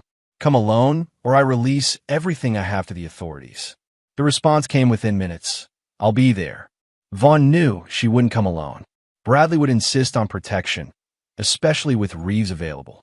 They would see this as an opportunity to eliminate the threat he posed, secure Lily's location, and proceed with their escape plan. It was exactly what he was counting on. At precisely 2:45 p.m., Vaughn entered Westlake Park from the south entrance, keeping to the crowded areas as he made his way toward the fountain. He spotted Natalie immediately, her blonde hair catching the afternoon sun as she sat on a bench, sunglasses concealing her eyes. What she didn't realize was that Vaughn had arrived 90 minutes earlier to position resources and identify the trap they'd set. From his vantage point, he could see the two men in casual clothes positioned at the north and east entrances. A third man sat reading a newspaper on a bench with clear sight lines to Natalie. Malcolm Reeves himself would be coordinating from a distance, likely from one of the overlooking buildings. Vaughn approached Natalie from behind, noting how she tensed when she sensed his presence. "Hello, Natalie," he said, taking a seat beside her. "Or should I use your operational designation? Siren, wasn't it? From the Project Odysseus files." She removed her sunglasses, her blue eyes cold and calculating, so different from the warm gaze he'd once loved. "You've been busy, so have you. Liquidating assets, preparing new identities, arranging private transportation. It's not what you think," she said, her voice taking on the concerned tone she'd perfected over their years together. "Theodore's been involved in some questionable business dealings. Bradley and I just found out. We're trying to protect Lily." "Stop lying," Vaughn said quietly. "I know everything. About Obsidian, about your role in the operation, about how you were assigned to marry me as cover." For a moment, Natalie's composure slipped, genuine surprise crossing her features. Then her expression hardened. "Fine. You know, what do you want?" "To understand one thing," Vaughn replied. "Was any of it real? Any moment of our life together?" Natalie hesitated, something unreadable flickering in her eyes. "Lily," she finally said. "Lily wasn't part of the plan. I wasn't supposed to get pregnant. But when it happened, she trailed off, having her change things, but not enough to stop using her as leverage against me. We do what's necessary to survive, Natalie replied coldly. Now, where is she? Safe. Beyond your reach. Natalie's eyes narrowed. Reeves will find her. He finds everyone. Reeves is otherwise occupied, Vaughn said, nodding slightly toward the north entrance where police officers were now approaching one of the surveillance men. Anonymous tip about an armed suspect. Same for your east entrance coverage. Alarm spread across Natalie's face as she realized the trap had been reversed. You can't win this, Vaughn. You don't understand the resources aligned against you. I understand perfectly, Vaughn replied, standing up. Give Bradley a message for me. Tell him I'm coming for him next. As he walked away, Natalie called after him. They'll kill you. You can't protect Lily if you're dead. Vaughn didn't look back. Phase 2 of his plan was now in motion. Chapter 6, Betrayal's Price. The private airfield glowed under security lights as evening descended, its perimeter patrolled by armed guards. Not the typical security for a civilian facility. From his observation position in the tree line, Vaughn counted 6 men with military-grade weapons and tactical movement patterns. Definitely Obsidian personnel. His earpiece crackled. Perimeter sweep approaching your position, warned Gabriella, who was monitoring the security feed she'd hacked. 30 seconds. Vaughn melted deeper into the shadows as 2 guards passed within yards of his location, their conversation drifting through the darkness. Triple the detail after what happened to Keller, one was saying, Rayburn's freaking out. Can you blame him? Someone systematically dismantled our entire operation in 72 hours. You think it's really just the ex-husband? Whoever it is, they're good. Too good. Once they passed, Vaughn continued his approach to the hangar where a Gulfstream G650 was being prepared for departure. According to the flight plan Gabriella had obtained, it was scheduled for a 2 a.m. takeoff, destination Sao Paulo, then onward to an undisclosed location. I have eyes on primary target, Gabriella reported. Bradley and Natalie just arrived. 2-vehicle convoy, heavily armed escort. Any sign of Reeves? Negative, but satellite thermal shows 8, possibly 9 armed individuals inside the main hangar. They're expecting trouble. They were right to expect it, though not in the way they anticipated. Vaughn had no intention of assaulting a fortified position held by former Special Forces operators. He had a different approach in mind. Execute Phase 3, he instructed. Across the city, coordinated events began unfolding. Federal agents raided 3 Obsidian front companies based on anonymous tips and documented evidence. Local police, acting on similar information, secured Malcolm Reeves' safe house, finding enough illegal weapons to guarantee federal charges. Most significantly, every major news outlet simultaneously received comprehensive files on Obsidian's illegal operations, complete with Bradley Hoffman/Preston Rayburn's involvement and connections to Theodore Keller. The reaction at the airfield was immediate. Vaughn watched through high-powered binoculars as Bradley emerged from the hangar, shouting into his phone. Even from a distance, the panic in his body language was evident. They're accelerating departure, Gabriella reported, requesting immediate clearance for takeoff. Right on schedule, Vaughn replied, making his way toward the administrative building at the far end of the airfield. Unlike the hangar, this structure had minimal security, all attention focused on protecting the aircraft and its passengers. Inside, he moved silently through darkened corridors until he reached the communications room. The lone technician never saw him coming, a pressure point at the base of the neck, rendering him unconscious without injury. Vaughn locked the door and accessed the facility's internal systems. Within minutes, he had control of the airfield's communications, security cameras, and most importantly, the fuel management system for the Gulfstream. All assets in position, came Gabriella's voice in his ear. Understood. Go dark until extraction. Vaughn initiated the final sequence, triggering a cascading communications failure across the facility. As emergency protocols activated, the security team's attention divided between the perceived external threat and securing their principal's escape. Through the surveillance system, Vaughn watched Bradley and Natalie being hustled toward the waiting aircraft, surrounded by protective detail.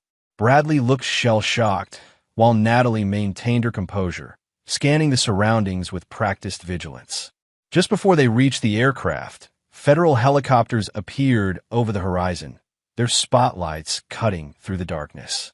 The timing was perfect, the result of anonymous tips about illegal weapons and human trafficking operations at the supposedly civilian airfield. Chaos erupted below as Obsidian personnel scrambled to respond to the unexpected development.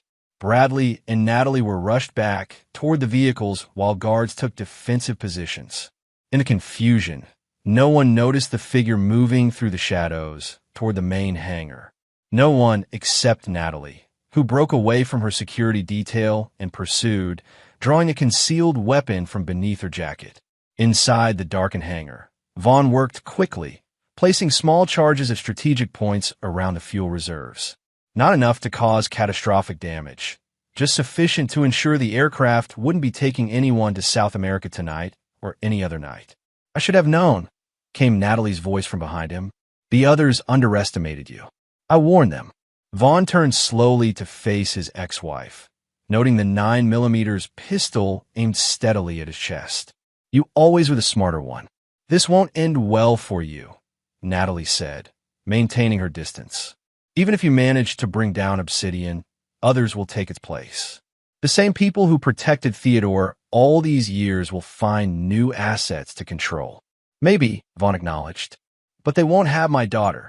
Something shifted in Natalie's expression, a flash of genuine emotion breaking through her operational facade. "I do love her, Vaughn. Whatever else was false, that never was. And yet you were prepared to take her away forever, to raise her in a world of criminals and killers." "I was protecting her," Natalie insisted. "You don't understand what these people are capable of." "I understand perfectly," Vaughn replied. "That's why I've spent the last 3 days systematically dismantling their entire operation. Bank accounts frozen, identities compromised, safe houses exposed. By morning, there will be nothing left of Obsidian or anyone connected to it." Fear flashed across Natalie's features. "You can't have reached everyone. The organization is too extensive." "I didn't have to," Vaughn said. "I just had to create enough chaos and uncertainty to turn them against each other. The rest is happening on its own. Your father already offered testimony against Bradley in exchange for witness protection. And Bradley, well, the files I sent to the FBI contained enough to ensure he'll spend the rest of his life in a Supermax facility." The distant sound of gunfire erupted outside, federal agents engaging with the Obsidian security team. "It's over," Natalie Vaughn said. "The only question is whether you'll be arrested as an accomplice or eliminated as a liability. Because those are the only options Obsidian's real controllers will leave you." Uncertainty crept into Natalie's eyes. "There's always another option, like shooting me and escaping in the confusion," Vaughn suggested. "It won't work. This entire conversation is being recorded and transmitted to federal authorities. Kill me, and you'll never see Lily again." The mention of their daughter caused Natalie's aim to waver. "Where is she? Is she really safe? Safer than she ever was with you?" Something broke in Natalie then, the calculated operative giving way to a mother's desperation. "I never wanted this for her. You have to believe that. When they told me to target you, to create a relationship as cover, it was just an assignment. I never expected to have a child, to build a life that felt real." Vaughn finished for her. Natalie nodded, tears forming in her eyes. "Theodore has controlled my life since I was 17. After my mother died, he brought me into his world piece by piece. By the time I understood what it really was, I was already implicated in too many operations to escape." The gunfire outside intensified, moving closer to the hangar. "You have one chance," Vaughn said, his voice hardening. "Put down the gun and turn yourself in. Cooperate fully with the authorities. If you do that, if you help dismantle what remains of this organization, I'll make sure Lily knows you tried to do the right thing in the end." Natalie's hand trembled, the weapon becoming heavy in her grip. "They'll kill me in custody. Make it look like suicide, just like Portia." "Not if you have leverage," Vaughn countered, removing a flash drive from his pocket. Names, dates, offshore account for the people above Theodore and Bradley. The ones who really control Obsidian. Insurance to keep you alive. Hope flickered across Natalie's face. You do that? After everything? Not for you, Vaughn clarified. For Lily. So she'll know her mother wasn't completely lost. The hangar doors crashed open, federal agents flooding in with weapons raised, shouting commands. Natalie looked from them to Vaughn, then slowly lowered her weapon and placed it on the ground. As agents moved to secure her, she locked eyes with Vaughn one last time. Tell Lily I'm sorry. Tell her. Her voice broke. Tell her I did love her. That was never a lie. Vaughn watched him passively as Natalie was led away, her words echoing in his mind. Outside, Bradley was already in custody, his face contorted with rage as agents secured him in a transport vehicle. The elaborate criminal enterprise that had destroyed Vaughn's marriage and threatened his daughter was collapsing in real time all around him. Yet victory felt hollow. In dismantling the threat to Lily, he had also demolished the foundations of her life, exposing her mother as a fraud, her grandfather as a criminal, her stepfather as a dangerous operative. The truth, necessary as it was, would leave scars that might never fully heal. As dawn broke over the airfield, Vaughn stood alone amidst the aftermath of his vengeance, the weight of what came next settling heavily upon him. The battle was won, but the war to give Lily a normal life was just beginning. And somewhere in the chaos, Malcolm Reeves had slipped away, the one loose and Vaughn couldn't account for. A dangerous enemy, now driven by personal vendetta rather than professional assignment. The game had changed, but it wasn't over. Chapter 7. Ashes and Shadows. 3 months after the dramatic raid at the airfield, Vaughn sat in the office of Assistant U.S. Attorney Sophia Mendez, reviewing the latest developments in the case against Obsidian Solutions Group and its principals. Theodore Keller's testimony has been extensive, Mendez said, sliding a file across her desk. With his cooperation, we've identified 7 other financial institutions involved in laundering Obsidian funds. The investigation has expanded to 3 continents. And Bradley? Vaughn asked, using the name he's still associated with his daughter's former stepfather, though the man now answered to his real identity, Preston Rayburn. Refusing to cooperate. His attorneys are pursuing an aggressive defense, claiming he was an unwitting participant manipulated by Keller. Mendez's expression made clear her opinion of this strategy. With the evidence he provided, plus Natalie's testimony, he's facing multiple life sentences regardless. Natalie, even after everything, her name still evoked complicated emotions. She remained in federal custody, her cooperation ensuring protection from both prosecution and the remnants of Obsidian seeking to silence her. Have there been any credible threats against her? Vaughn asked. Mendez nodded grimly. 2 attempts in the first month. We've since moved her to a more secure facility under a different identity. The information she's providing about Obsidian's government contracts has made some very powerful people nervous. Any sign of Malcolm Reeves? Nothing concrete. Intelligence suggests he may have fled to Eastern Europe, but that's unconfirmed. He's resourceful, and now he has a personal vendetta against you. Vaughn had expected as much.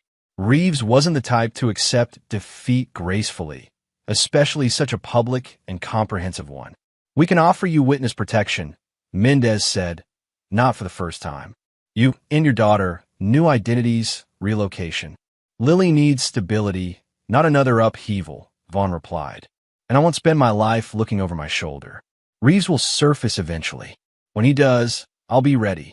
After leaving the prosecutor's office, Vaughn drove to his sister Renee's suburban home, where Lily had been staying while he established their new life. The custody situation had been resolved definitively in his favor, given Natalie's circumstances, but he knew the emotional wounds would take much longer to heal. He found Lily in the backyard, helping her aunt plant flowers in the garden. Her face lit up when she saw him, and she raced across the lawn to fling herself into his arms. Dad, did you bring it? Did you? Vaughn smiled, the weight of the past months momentarily lifting. Bring what? I don't remember promising anything. Dad, Lily protested, seeing through his teasing. You promised. The puppy. "Oh, that?" Vaughn said, pretending to suddenly remember. "Well, as it happens." He gestured toward his sister, who was walking around the side of the house with a squirming golden retriever puppy in her arms. Lily's squeal of delight was worth every moment of the nightmare they'd endured. As she raced to meet her new companion, Renee approached her brother. "You're spoiling her," she observed, though her tone held no criticism. "She deserves some joy after everything she's been through," Vaughn replied, watching as Lily and the puppy tumbled together on the grass. "How's the new place coming along?" "Final security installation tomorrow, then we're clear to move in." Renee studied her brother's face. "You really think he'll come for you, Reeves?" "It's not a question of if, only when," Vaughn replied quietly. "But I've taken precautions. The new house is as secure as a government facility, with escape routes and panic rooms. I've engaged round-the-clock surveillance. When he makes his move, we'll be ready." "And Lily? How much does she understand about what happened?" Vaughn sighed. The child psychologist said to be honest but age-appropriate. "She knows her mother did some bad things and is helping the police now. She knows Bradley wasn't who he pretended to be. The rest we'll address when she's older." The conversation paused as Lily ran over to show them how the puppy already knew how to sit on command. After she returned to playing, Renee spoke again. "And Natalie? Will Lily ever see her again?" "That's up to the federal marshals and witness security," Vaughn replied. "And ultimately, it will be Lily's decision when she's old enough to make it." That evening, after tucking Lily into bed at Renee's house, Vaughn drove to the new home he'd purchased, a modernist structure on a hilltop with clear sight lines in all directions. The extensive security system alerted him to a potential intrusion at the perimeter, but verification showed only a deer passing through the wooded area behind the property. Inside, he checked each room methodically, a habit from his years in high-risk security work. The house was empty, yet he couldn't shake the sensation of being watched. Intuition or paranoia. In his line of work, the difference had often meant survival. His phone buzzed with a text message from an unknown number. "She has her eyes." Central Park Playground. Yellow Jacket. Tuesday, 3 p.m. Vaughn's blood ran cold. Attached was a photo of Lily at her school, taken earlier that day.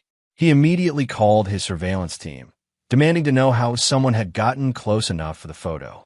Their confusion and assurances that the school perimeter had been secure offered no comfort. The message could only have come from Malcolm Reeves. Somehow, despite all precautions, he had reached Lily's school. The implied threat was clear: "I can get to her anytime." Vaughn considered his options. The specified meeting was obviously a trap, yet ignoring it would only embolden Reeves. Reporting it to federal authorities would trigger protective measures that might drive Reeves deeper underground without neutralizing the threat. No, this would end only one way: a direct confrontation on terms Vaughn could control.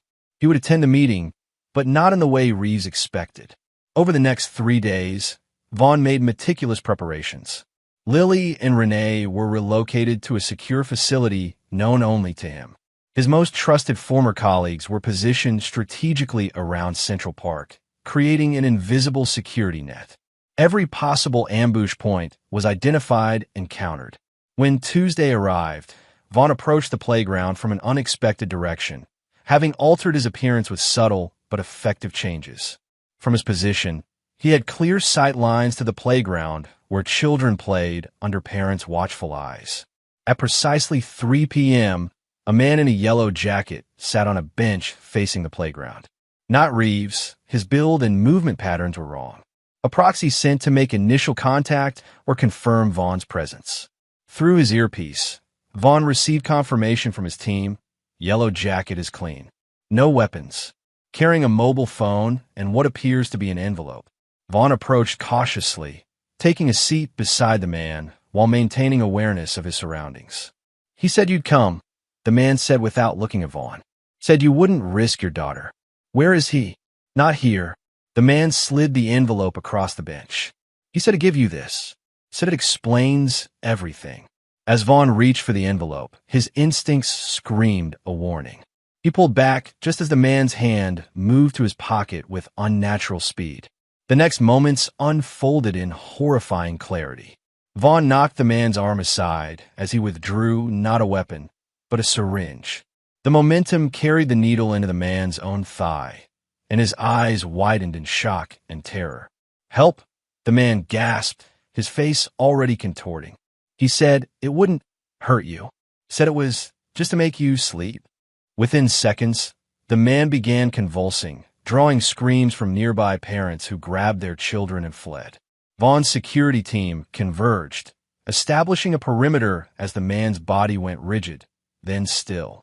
The entire incident had been orchestrated not to kill Vaughn, but to send a message and to eliminate the messenger, leaving no connection to Reeves.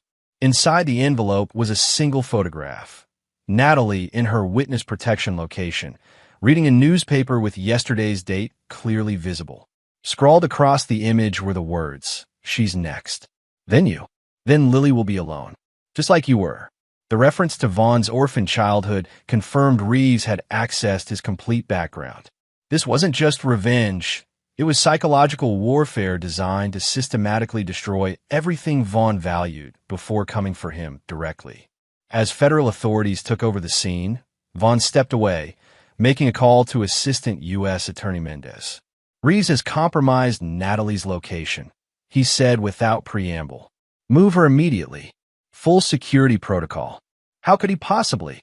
He has sources inside your operation." Vaughn cut her off. "Someone with access to witness security. Trust no one until you identify the leak." After ending the call, Vaughn made a decision. Defensive measures were no longer sufficient. To protect Lily and end this threat permanently, he would need to take the fight directly to Malcolm Reeves, wherever he was hiding. The hunter was about to become the hunted. Chapter 8. Predator and Prey. The abandoned steel mill stood silhouetted against the night sky, its skeletal structure a monument to industrial decay. Rain pelted the rusted metal, creating an eerie percussion that masked Vaughn's approach through the surrounding wetlands. 72 hours of relentless pursuit had led to this moment. After the Central Park incident, Vaughn had activated a network of contacts stretching from former intelligence operatives to underground information brokers. The trail had led first to a safe house in Newark, then to a money transfer in Philadelphia, and finally to this desolate location 20 miles outside Pittsburgh. According to his intelligence, Malcolm Reeves had established a temporary base of operations here, gathering resources and personnel for what would likely be his endgame move against Vaughn and potentially Natalie. Thermal imaging from Drone Pass had confirmed 4 heat signatures inside the main structure, one stationary in what had once been the administrative office, the others patrolling in rotating patterns. Security cameras had been positioned at strategic points around the perimeter, but the recent storm had created power fluctuations that Vaughn could exploit. He approached the east access point during a calculated power dip, using the momentary camera blindness to breach the outer fence. Inside the complex, he moved like a ghost between massive, rusting machinery, his progress deliberate and unhurried. Rushing would create mistakes, and against an opponent like Reeves, a single mistake would be fatal. The first sentry fell silently, a precise sleeper hold rendering him unconscious before he could alert his companions. Vaughn zip-tied the man's hands and feet, then secured him in a drainage culvert, alive but contained. The second guard proved more challenging, his movement pattern less predictable than initial surveillance had suggested. Vaughn was forced to remain motionless behind a collapsed conveyor belt for 18 minutes, rain soaking through his tactical gear, before an opportunity presented itself. Again, he opted for non-lethal neutralization, a decision that wasn't born of mercy but calculation. Bodies created complications and investigations. Unconscious guards could be questioned later. As he approached the administrative building, Vaughn detected the faint blue glow of electronics through the grime-covered windows. Reeves would have established a command center, likely with surveillance feeds and communications equipment. The third guard would be positioned to protect this resource.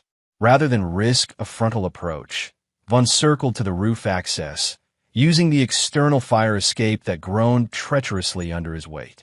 The sound was mostly masked by the continuing storm, but he froze when lightning illuminated the area, making him potentially visible to anyone watching. No alarm was raised. He continued to the roof and located the access hatch, carefully testing it for booby traps before proceeding. The interior was pitch black, requiring night vision to navigate the maze of collapsed ceiling panels and rotting office furniture.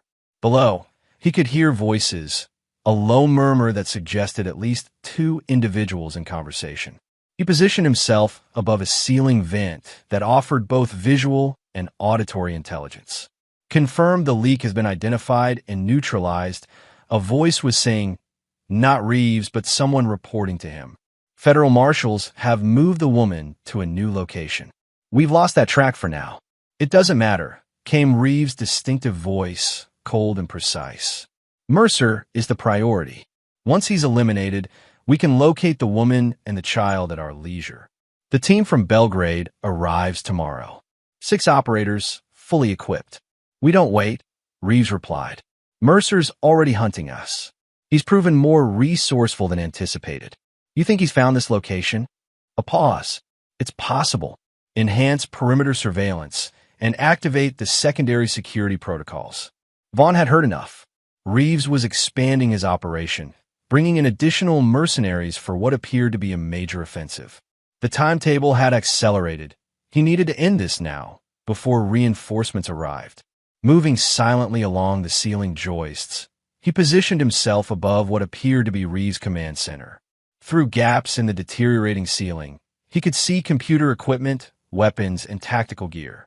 Reeves sat at a central desk, studying something on a monitor, while his subordinate, a younger man with military bearing, checked surveillance feeds on a separate screen. Vaughn considered his options. A direct assault would be high risk, especially if Reeves had prepared contingencies. But allowing him to continue gathering resources would only make the eventual confrontation more dangerous. The decision was made for him when an alarm suddenly blared from the younger man's console. "Perimeter breach, south quadrant," he reported, reaching for a weapon. Thermal imaging shows a single intruder. On the surveillance screen, Vaughn could see a figure moving through the complex, a deliberate distraction created by one of his own team members right on schedule. "Hendricks, investigate," Reeves ordered. "Maintain communication." Could be local scavengers, could be something else. As the younger man exited, Vaughn prepared to make his move. Reeves, now alone, activated additional security measures, his attention divided between surveillance feeds and what appeared to be evacuation preparations.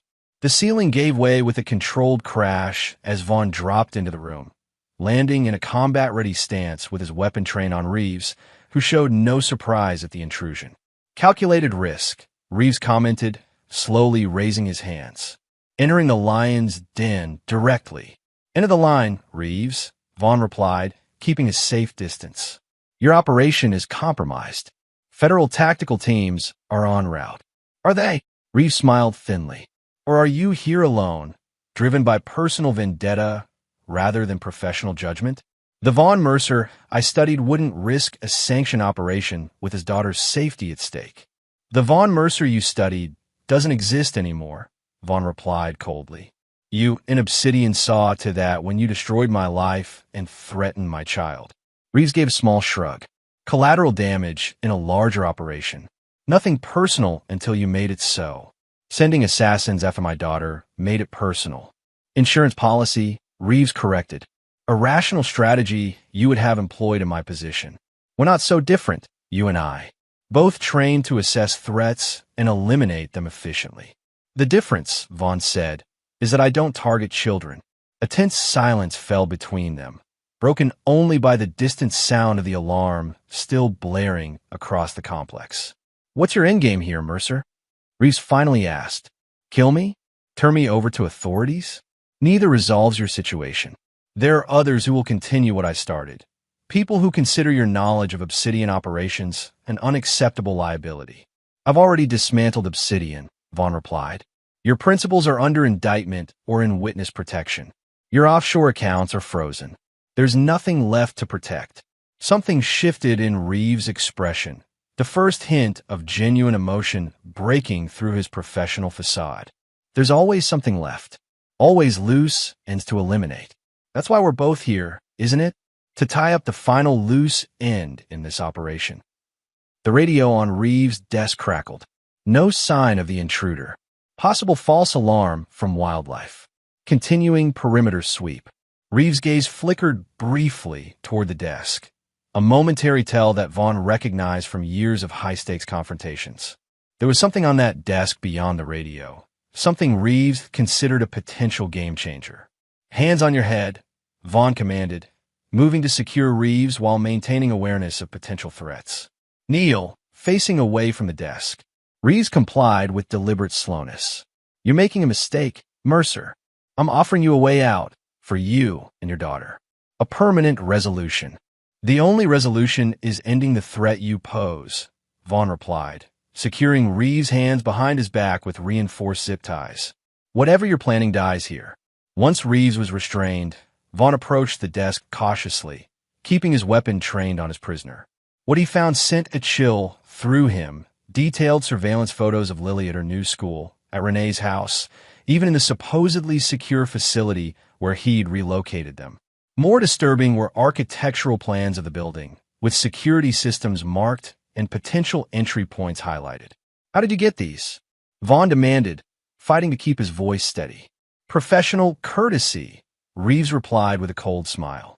A demonstration of capability. Those photos were taken this morning. Your security measures have already been compromised.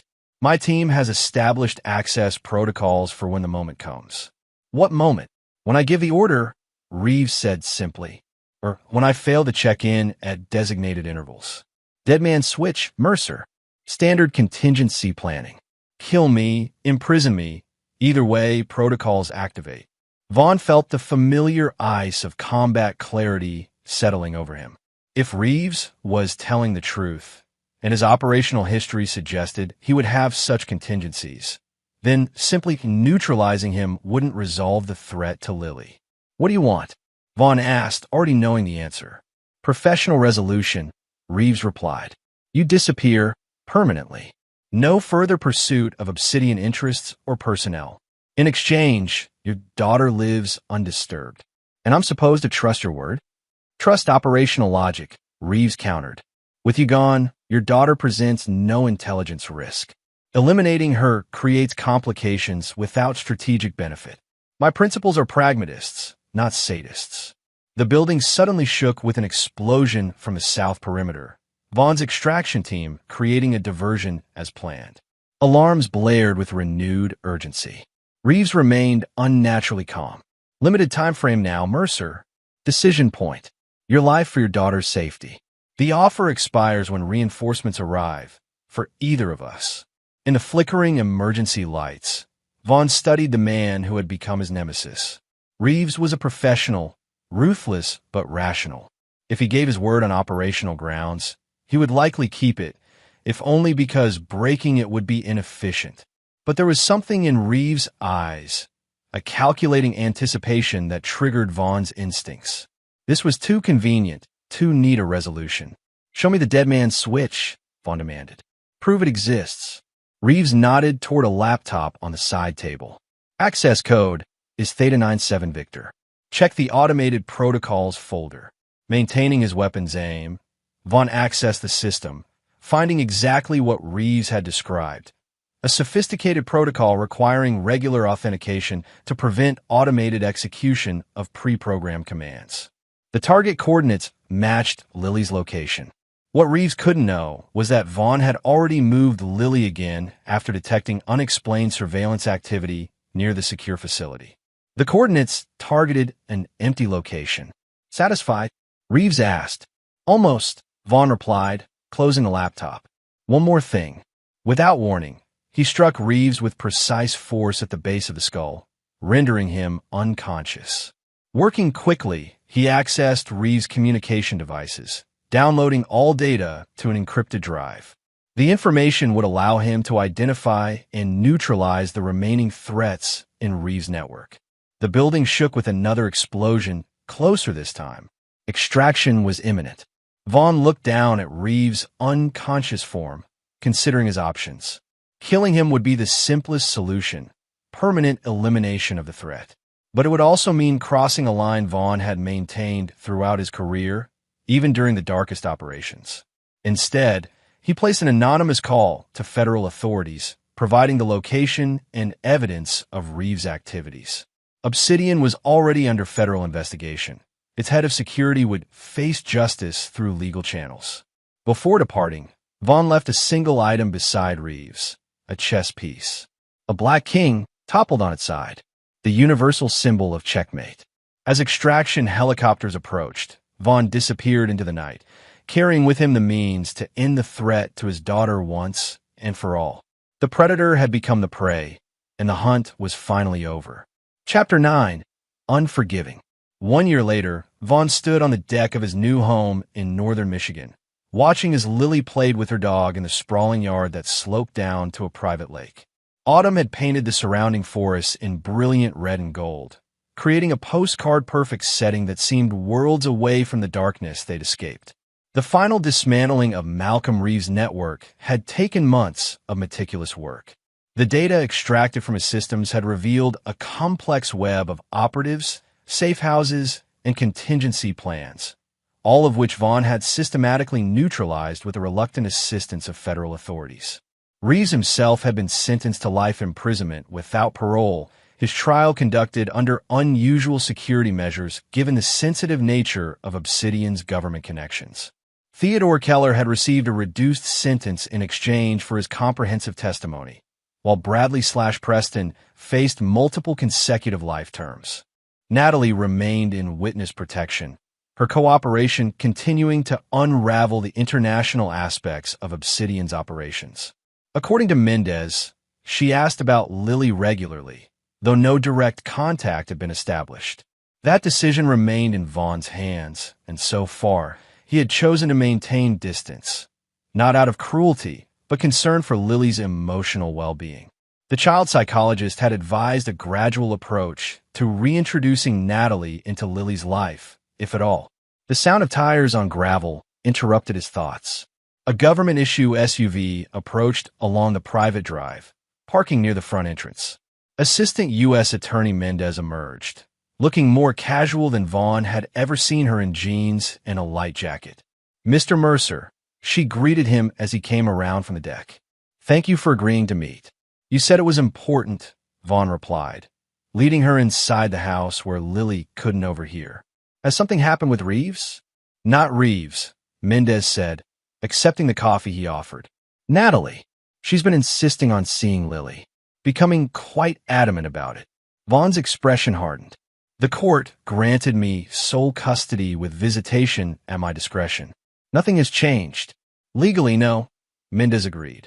"But she's making formal requests through official channels now."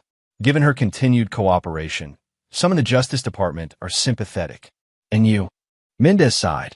"I'm here as a courtesy, Vaughn, to warn you that pressure may be coming. Natalie has powerful advocates now. People who see her as instrumental in bringing down a significant national security threat. She was part of that threat," Vaughn reminded her. "She helped create it, under duress, according to her testimony. The coercion angle has gained traction with the courts." Vaughn stared out the window at Lily, considering the implications. What does she want exactly? Supervised visitation to start. Eventually, shared custody once her situation stabilizes. No. The word was simple, final. She forfeited that right when she planned to disappear with Lily as part of a criminal enterprise, when she allowed my daughter to be used as leverage in their operations. She claimed she was protecting Lily from worse alternatives, Mendez said, that Theodore threatened both of them if she didn't comply with his plans. And her initial targeting of me, her false marriage, was that protection too? Mendez had no answer for that. "I need you to understand something," Vaughn continued, his voice quiet but intense. "I've forgiven many things in my life. Betrayals, injuries, even attempts on my life. But I will never, never forgive anyone who endangers my child." Natalie crossed that line. So did Theodore. So did Bradley. There is no coming back from that. The courts may not see it that way, Mendez warned. They tend to favor maternal relationships when possible. "Let me be perfectly clear," Vaughn said, leaning forward. If the courts attempt to force this issue, I will release everything I have on Obsidian's government connections. Every contract, every operation, every official who looked the other way.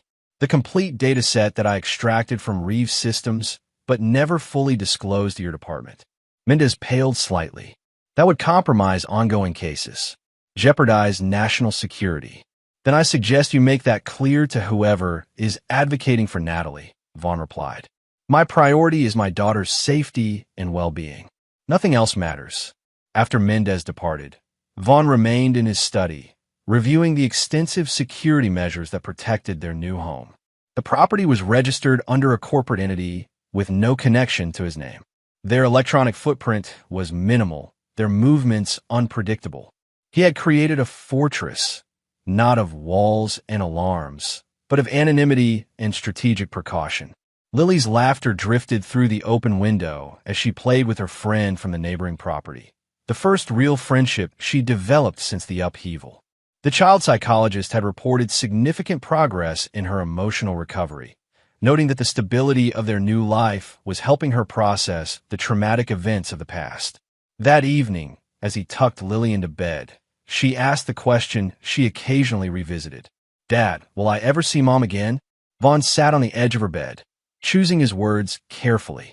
Your mom is still helping the police with some very important work. It makes it difficult for her to visit right now. But someday, when you're older, you'll have choices about that, he said truthfully. And I'll support whatever you decide. Lily considered this, her young face thoughtful. Bradley wasn't a good person, was he? No, he wasn't. And Grandpa Theodore? Vaughn sighed. He made some very bad decisions that hurt a lot of people. What about Mom? Did she make bad decisions too? The question hung in the air between them, weighted with implications beyond Lily's understanding. Vaughn had promised never to lie to his daughter, even when the truth was difficult. Yes, he said finally. She did, but she's trying to make better ones now. This seemed to satisfy Lily, who nodded solemnly before changing the subject to her upcoming science project. After finishing their bedtime routine, Vaughn kissed her forehead and turned out the light, leaving the door slightly ajar, as she preferred. In his study, he opened the secure laptop that maintained his monitoring systems. The regular status reports from his security team showed no unusual activity around their perimeter or in the digital surveillance of potential threats. Natalie remained at her witness protection location in Arizona. Malcolm Reeves remained in maximum security at ADX Florence. Theodore Keller was serving his reduced sentence at a medium security facility in Pennsylvania. The final screen showed a real-time location ping from Bradley/Preston's prison transport, currently en route to a federal courthouse for an appeal hearing. The tracking device had been planted by one of Vaughn's contacts in the Marshals Service, providing an extra layer of security that official channels wouldn't offer. As he was about to close the laptop, an alert flashed on the screen, an unexpected deviation in the transport route. The vehicle had turned onto a secondary road, away from the designated secure path to the courthouse. Vaughn immediately activated enhanced tracking, watching as the transport continued along isolated country roads. This wasn't a standard route change. It was completely off protocol. He made a quick call to his contact in the Marshals Service, who promised to investigate immediately. Within minutes, the response came back. No authorized route change had been logged. The transport wasn't responding to communication attempts. Vaughn watched the tracking screen with growing apprehension as the transport came to a stop in a remote area. The signal remained stationary for 17 minutes, then began moving again, but at a much higher speed and in the opposite direction. An hour later, the news broke across emergency channels. A federal prisoner transport had been attacked by unknown assailants. 2 marshals dead. The prisoner, Preston Rayburn, formerly known as Bradley Hoffman, missing and presumed extracted by the attackers. Vaughn's security protocols activated automatically. Additional personnel deployed to the perimeter of his property. Surveillance drones launched to monitor the surrounding area. Evacuation vehicles prepared for immediate departure if necessary. But even as these measures unfolded, Vaughn knew they were likely unnecessary. This wasn't about him or Lily. not directly. This was about Obsidian protecting its interests. Bradley/Preston knew too much, had been too deeply embedded in their operations. His testimony, should he choose to provide it, could implicate figures far beyond those already exposed. His extraction wasn't an attack on Vaughn. It was damage control by powers that remained in the shadows. Still, prudence demanded preparation.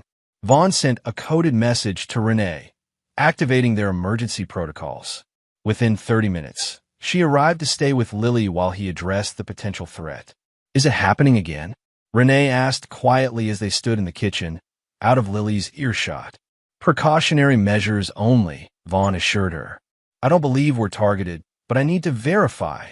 For the next 3 days, Vaughn worked tirelessly, leveraging every contact and resource to track Bradley/Preston's extraction team. The trail led through 3 states before going cold at a private airfield in New Mexico, a familiar pattern suggesting the same networks that had nearly helped Natalie and Bradley escape a year earlier.